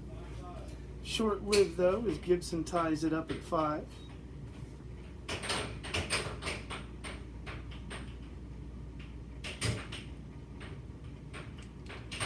Pretty deliberate work on both sides of the table early on in this match.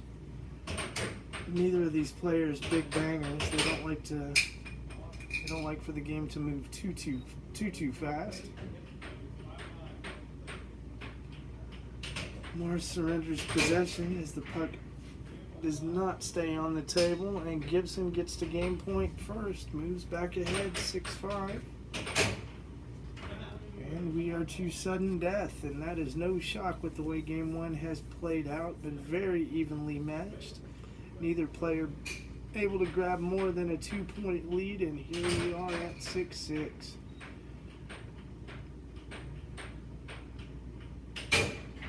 And it's going to be Tyler Gibson winning game number one. Yes. A beautiful win from Tyler Gibson there in game number one. Again, very deliberate play on both sides of the table. Nothing too crazy.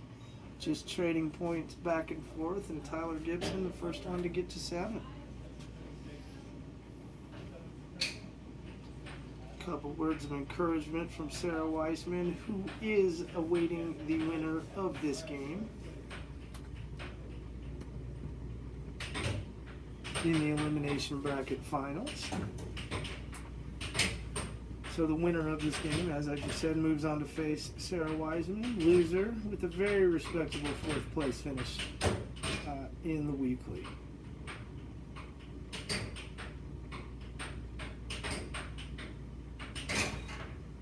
Tyler Gibson gonna open the scoring here in game number 2, so the momentum's still swinging his way.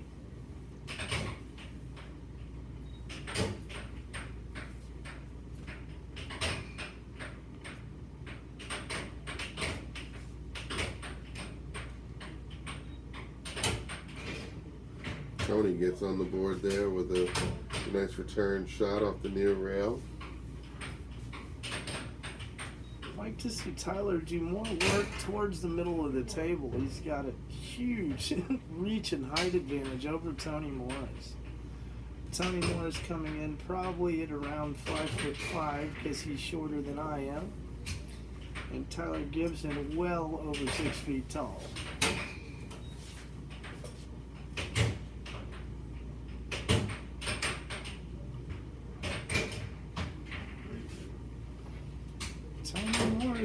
Staying out in front here in game number 2. Gonna need a win to push the match to a 3rd and deciding game. But the rubber game 2 far from decided as we sit even at 3-3.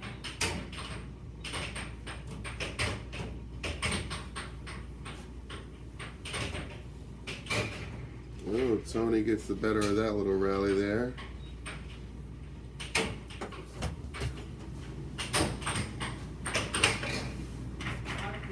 And he scores again. Tony rallying here to make it interesting. Fighting hard to push for that 3rd game.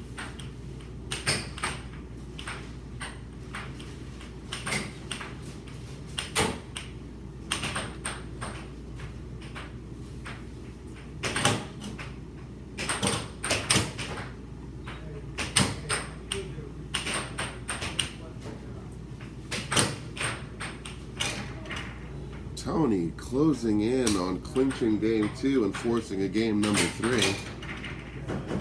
Oh, Gibson with the own goal helps Tony force that decisive game 3.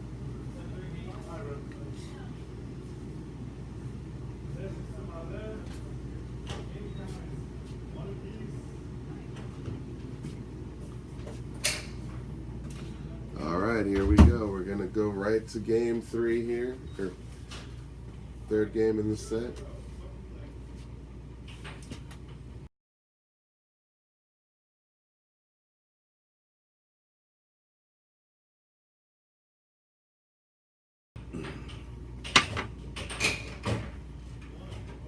Tony's on fire right now. Fired through Gibson in game 2 and comes out scores first in game 3. The momentum of this match has definitely shifted. Starting at about 3-3 in game number 2, Tony Morris sees control and he has not let it go yet.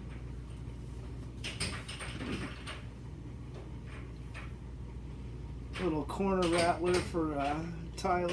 Takes his time, regains control of the puck.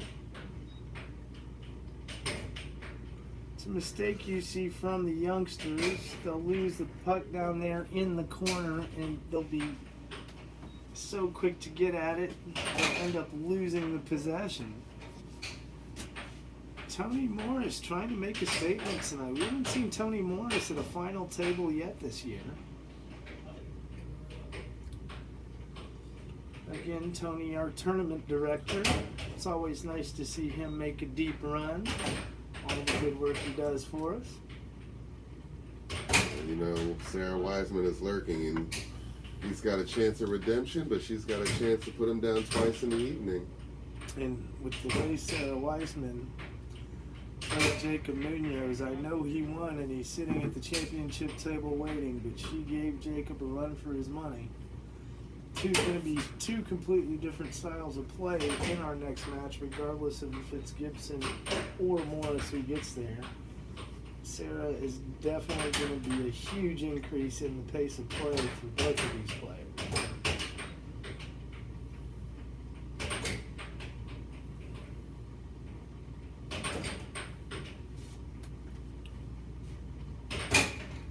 Beautiful forehand from Tony off the left rail, and he moves ahead 5-3. That was an important shot. Gave him a little separation, got him close to the end. Gibson not giving it up, though. Gibson really needed that one. Really felt like Morris was seizing control of this match, but Gibson not going to let it get away that easy.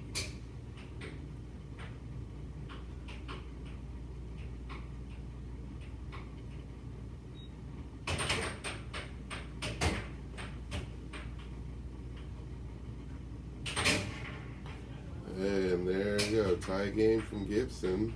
Gibson hard off the left wall, goes to the underside of the Morris mallet and goes right back to the well and fills that bucket again, and now he's up 6-5, and he is the first to match point.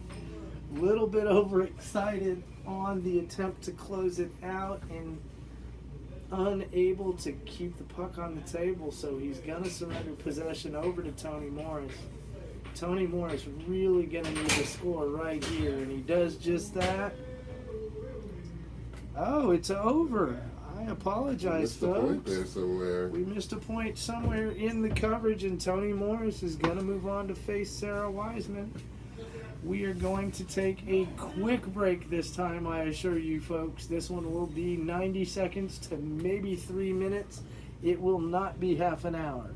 Stay tuned. We will be right back.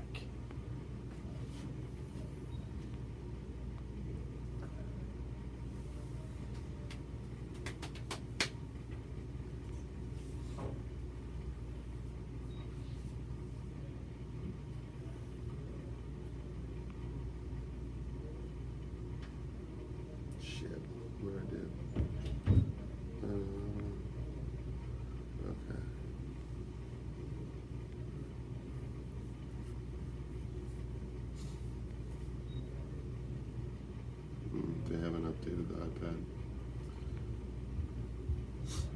But we know it's going to be Gibson versus Morris versus Wiseman. Who scored the last point?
I'm thinking about this woman in Colorado that I really like.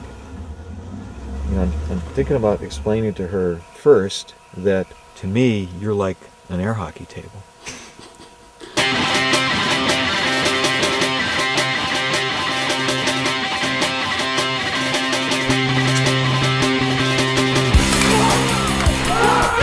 like fighting to the death on the table, you know, like a gladiator. This guy hit the throat. I fell in love with air hockey in June of 1973. I picked up the mallet, no glove, didn't know.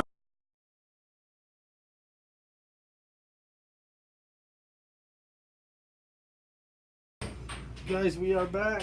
This is the Elimination Bracket Finals. It is going to be Toni Morris against Miss Sarah Wiseman. Sarah Wiseman should be well rested. She hasn't played a match in over 45 minutes. Yeah, she's been sitting out there getting cold a little bit. She'll have to warm up a little. Toni coming off a beautiful victory against Tyler Gibson in the elimination semis, and Sarah Wiseman is going to open the scoring.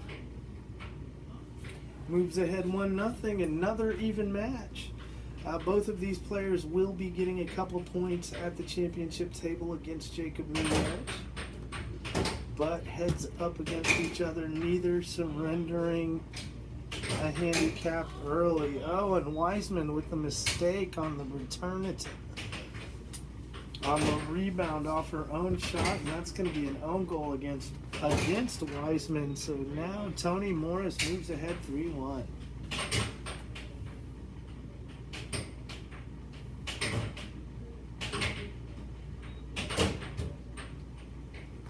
Sarah going for puck control and the quick shots up towards center of the table, but Toni Morris able to shut it down. And Toni Morris on a run right now. Yeah. And you know, sitting off to the side looks like it may have affected Sarah a little bit. She's kind of slowly coming around to being on the table here again. Puck spending most of the time on Sarah's side of the table so far, but Morris just playing solid defense and coming back with quick counters and has moved out to an early 4-2 lead. But Wiseman finally finding the accuracy off that right rail. And Morris can't do anything about that. Just a perfectly placed right rail under from Sarah Wiseman. She's cut Toni's lead to 1. Vigorously on the attack here. Lots of forehands, straight shots down the center. Really testing Toni's reaction rates. She looked a little bit lackadaisical at the beginning of this game on the defensive side, and it cost her. But definitely has stepped up the intensity on the offensive side of the table. And ties the game. Game's all tied up, but Sarah would be ahead 1-0 if not for that own goal at 0-2. But and Sarah now with 4 unanswered to move ahead 5-4 on Toni Morris. It looks like Toni got clipped by the puck on his thumb there. We'll stretch that out a little bit. And there's another own goal. Another mistake from Sarah is going to allow Toni to tie it and is keeping him in it and has gotten Toni to game point. Sarah Wiseman with 3 own goals in this opening game. She's going to need to clean up things on the offense if she's going to win this match. Another beautiful right wall under. She should be sitting at about 6'3", but again, 3 mistakes on her own side of the table, and we are now at sudden death.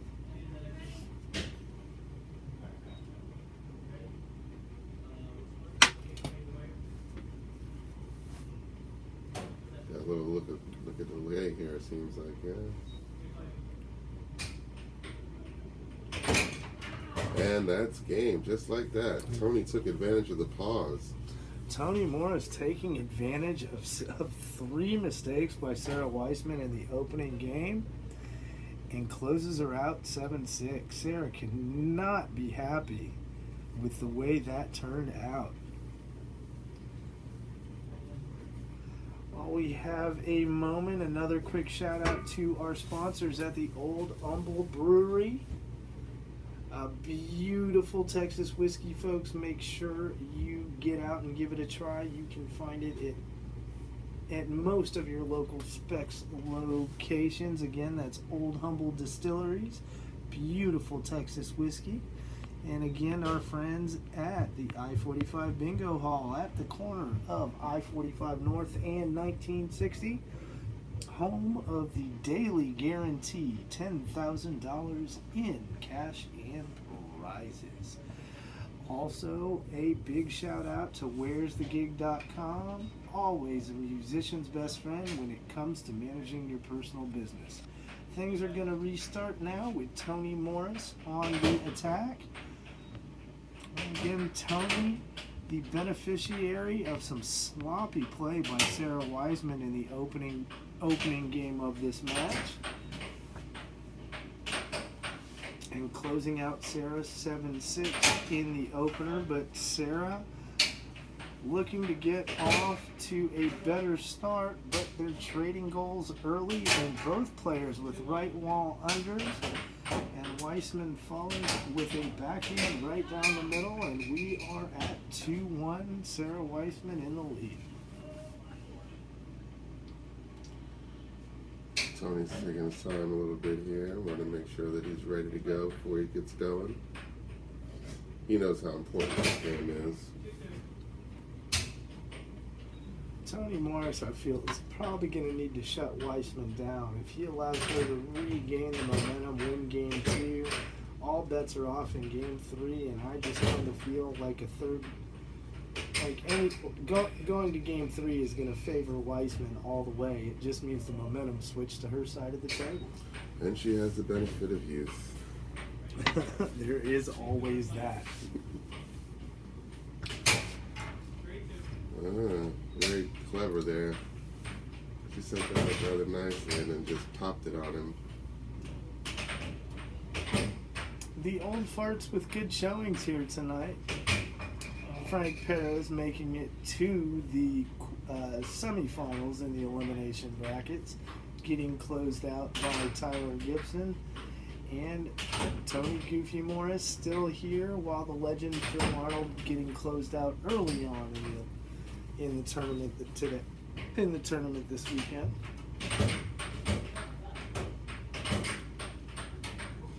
Tony might have been the beneficiary of a lucky bounce there. That puck hit his mallet, went straight back towards his scoring area, and just caught enough of the edge of the table to bounce out of the goal. It's got to be a little bit like that Harden dunk that didn't count in the game the other day. That was the most ridiculous thing I have ever seen in sports. Insane. I was just reading an article while we were on the break out from our friends at the Four Letter Sports Network. It is looking like Brian Cashman has been given the green light to make Garrett Cole an offer that would make him the highest paid player in the history of professional baseball. The offer has not come down the pipe yet, but with Scott Boras as his agent, we always know that it's gonna be a money first deal. There's all that talk of wanting to go back to his hometown in LA, maybe play for the Angels at a discount. As an Astros fan, you know, I thought we might have had a chance to get I really want to win a championship discount, but with all of the controversy, if I was in Cole's shoes, I'd probably take the one-way ticket out of town as well. At this point, if the Pinstripes are going to offer me what's going to be in excess of probably $35 million a year, It's out you know, as much as I dislike the evil empire up there in the Bronx, I won't even say their name, it's still who they are. And it's hard to say no to $35 million a year. It's hard to say no to $35 million and to go wear that iconic uniform and you can always go play for your hometown Angels right before you turn 40, sign the 1-year deal, finish up your career, give your friends and family what they want to see. But if you have an opportunity to make more money, more cake, more cheddar, whatever you want to call it, and win, let's not forget, and go to probably the second best young team, and just your presence there instantly puts them on par with the team you're coming from, and you get the money, how do you turn that down? How do you turn that down? You don't. You just don't do it. No. Unless the Astros match the offer, which is never going to happen. The management here is known to be, let's say, frugal. No, that is not true. That is the old management. That is the Drayton McClain, Jerry Hunziker days. We are in... They've opened up their pocketbooks a little bit here lately. Well, Jim Crane's got a pretty fat pocketbook. I hear when he stands on his wallet, he gets 3 inches taller. And Sarah Weissman does it. She's going to force us to game 3. And you watch, folks. I bet I look like a prophet because I have a feeling she's about to run Tony Morris right out of town here in game number 3. Tony Morris is going to be facing an early onslaught, and I hope he's got the defense to handle it. He's going to need it. But back to the Astros. Astros making room today to make Kyle Tucker and Miles Straw permanent fixtures in the outfield by moving Jake Marisnick to the Mets for what could be some good draft picks, because as we know, the Mets not very good right now.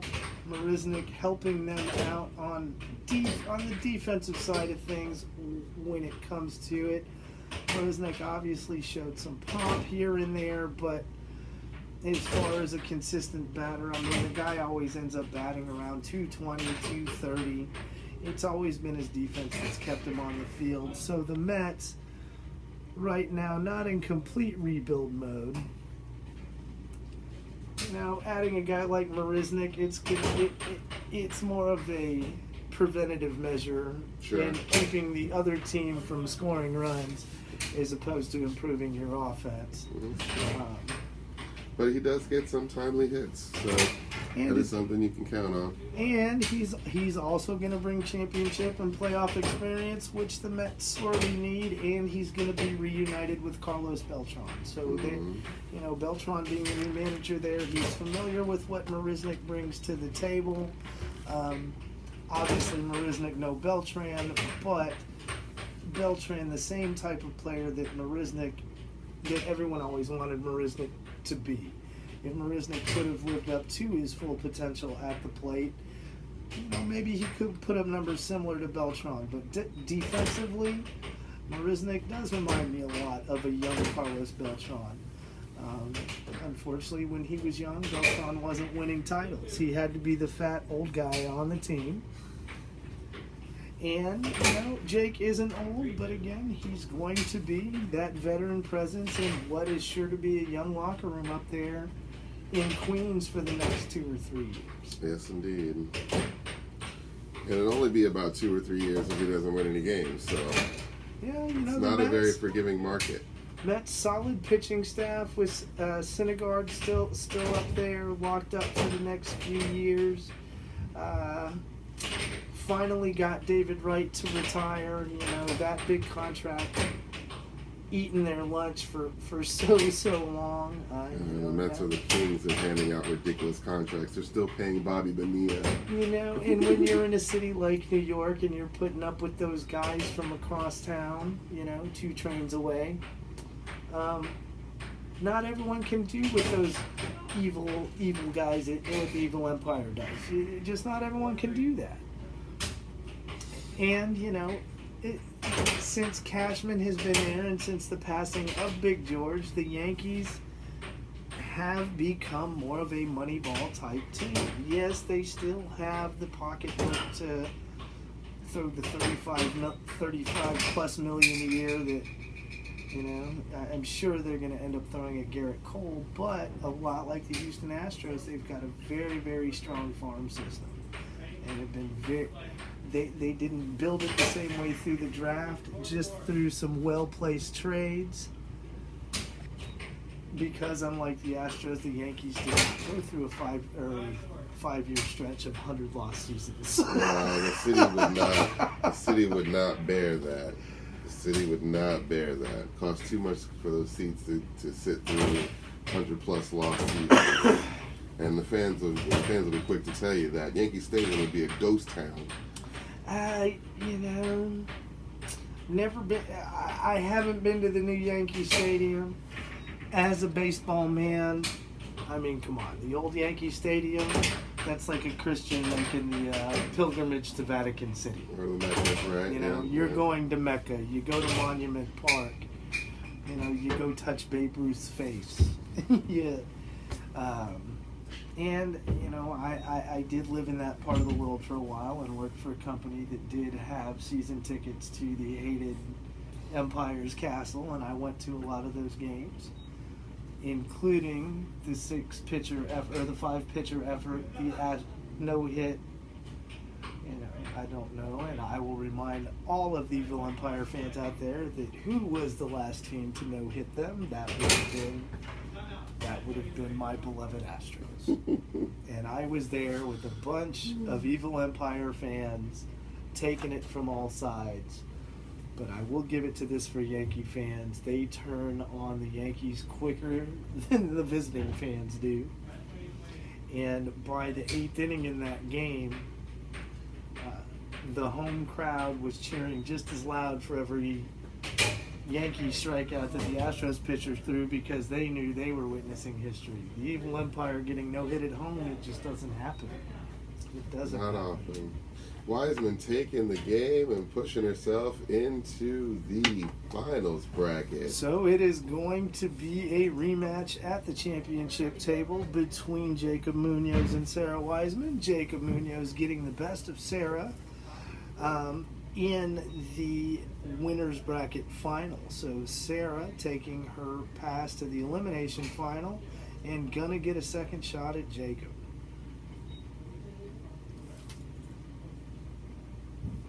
All right, we're going to take a small break here, but we will be back in the next 30 seconds to a minute.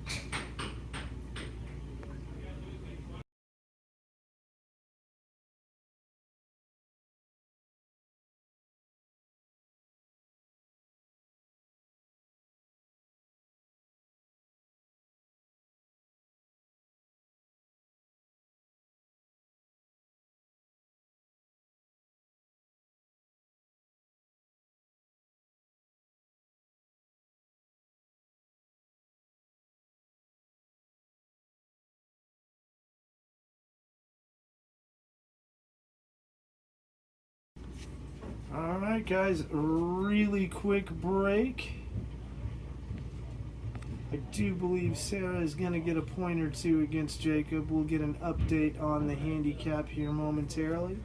Our players come to center table and our championship is about underway. And Jacob Munoz going to win the opening face-off and come away with possession.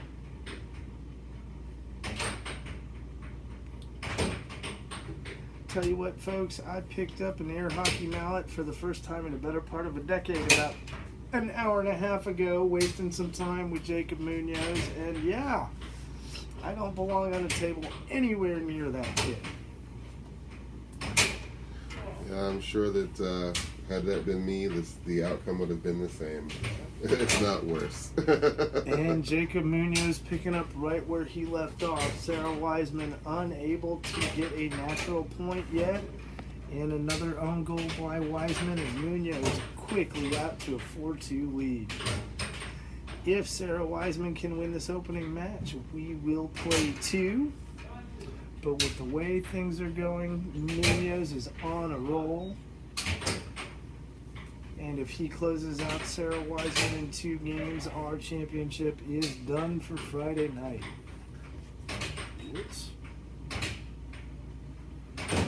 We're now at 5-4. Oh, and Munoz throws the changeup. Wiseman bites, and Munoz now to game point at 6-4. Possession gonna go back over to Sarah as the puck leaves the table.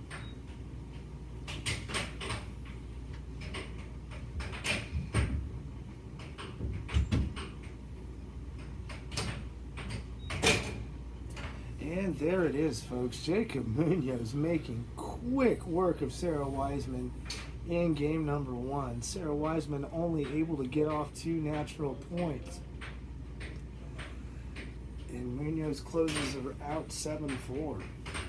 That was a very, very strong defensive play he made there to open the game. He's lost his paddle. Sarah was on the attack immediately, and he very, very deftly blocked her in the incoming shot. Some good paddle work. He's just all over her and just sharp on offense right now. Alright, but Sarah's trying to have a go Sarah's of it on here. the board here, and she moves ahead 3-1. Looks like we have a midline violation by Jacob Munoz, so Sarah will take over possession.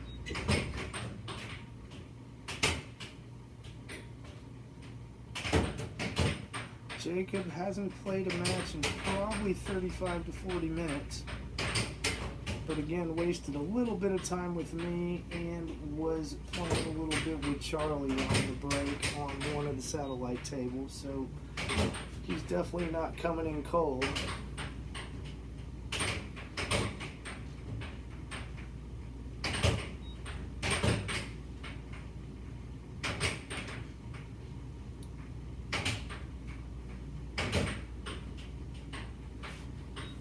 Things slowing down a little bit.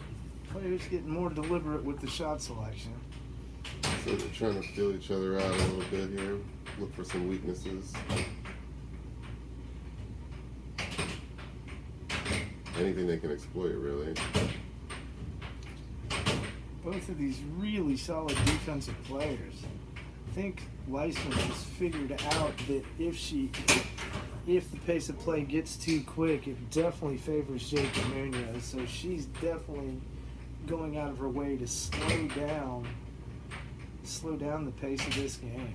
And look at that counter from Wiseman. She's up 5-1 now here in game number 2. She's really making a case to see the second and third game.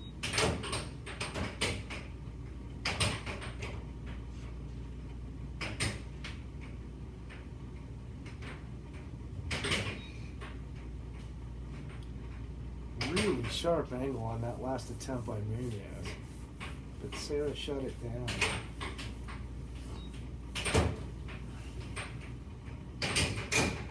Munoz looks like Munoz with an own goal, and Wiseman gets to game point, crushing Jacob Munoz 6-2 here in game number 2.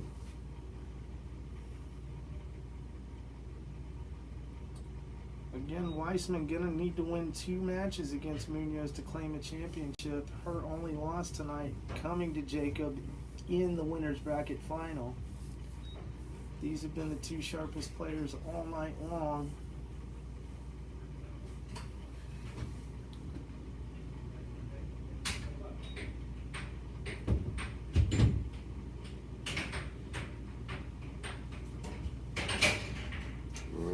Munoz with a little action here. Is it too little, too late? It is and way indeed too little, way too late. And Weissman with a sniper shot off the right rail finishes Munoz 7-3 in game number 2. Little turnabout is right back at you there, right? 7-4, 7-3.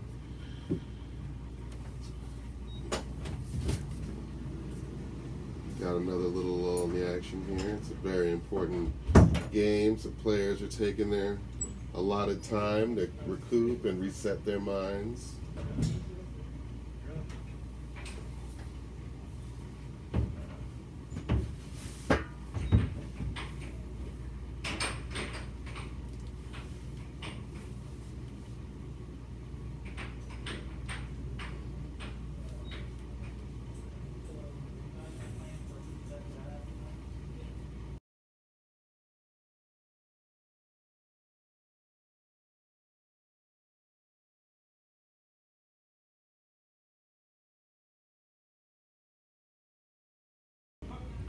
All right, the action is on here in the third set. And Jacob scores first off the near rail.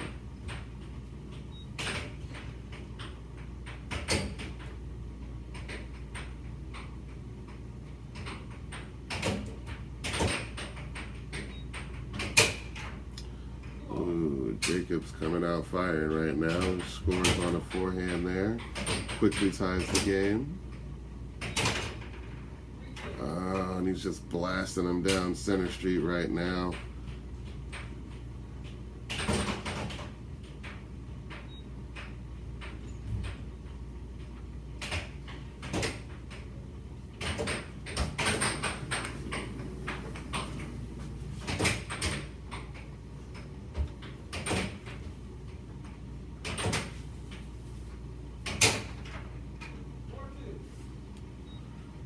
All right. Momentum's gone back to Munoz's side of the table. Yes. 4 unanswered to start game number 3. Sarah needs to slow it down and start getting picky with her shots. Here's her first natural score of the game. Good forehand try from right at the center of the table by Jacob, but Sarah shuts him down and counters with a nice backhand right down the middle. And Jacob moves back ahead 5-4, and we're creeping up on the deciding points in this match. A win here by Munoz and we are done. A win by Wiseman. We are gonna play a second match at the championship table. All tied up, folks, but not for long. Jacob with a beautiful forehand down the right-hand side. And Munoz to championship point, and that is gonna do it, folks. Jacob Munoz finishes off Sarah Wiseman in 3. Final game score 7-5 over Sarah. Congratulations to our champion for December 6th, Jacob Munoz. Sarah Wiseman with the second place finish. Very respectable. Goofy Morris finishing in 3rd, and Tyler Gibson with a 4th place finish. Congratulations to all of our finalists. Anything to add tonight, Charles? Well, we hope you enjoyed all the action, and it was a little bit short tournament, also a little stretched out, but we had lots of good action on the table, and we're looking forward to more action next week. And folks, again, keep tuning in week to week. As soon as we are allowed to make our big announcement, we will. It regards our World Championships, but you will have to tune in next Friday. Again, a reminder about tomorrow. We've got our amateur tournament here at the 7-6.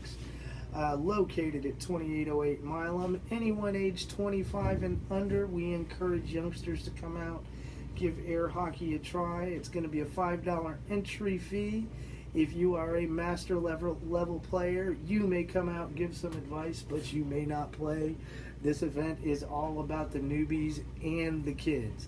That event kicks off here tomorrow at the 7-6, again 11 a.m., 2808 Milam.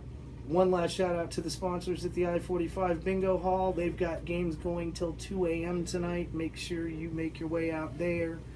Where'sthegig.com, again, always a musician's best friend, and our new friends at Old Humble Distilling Company.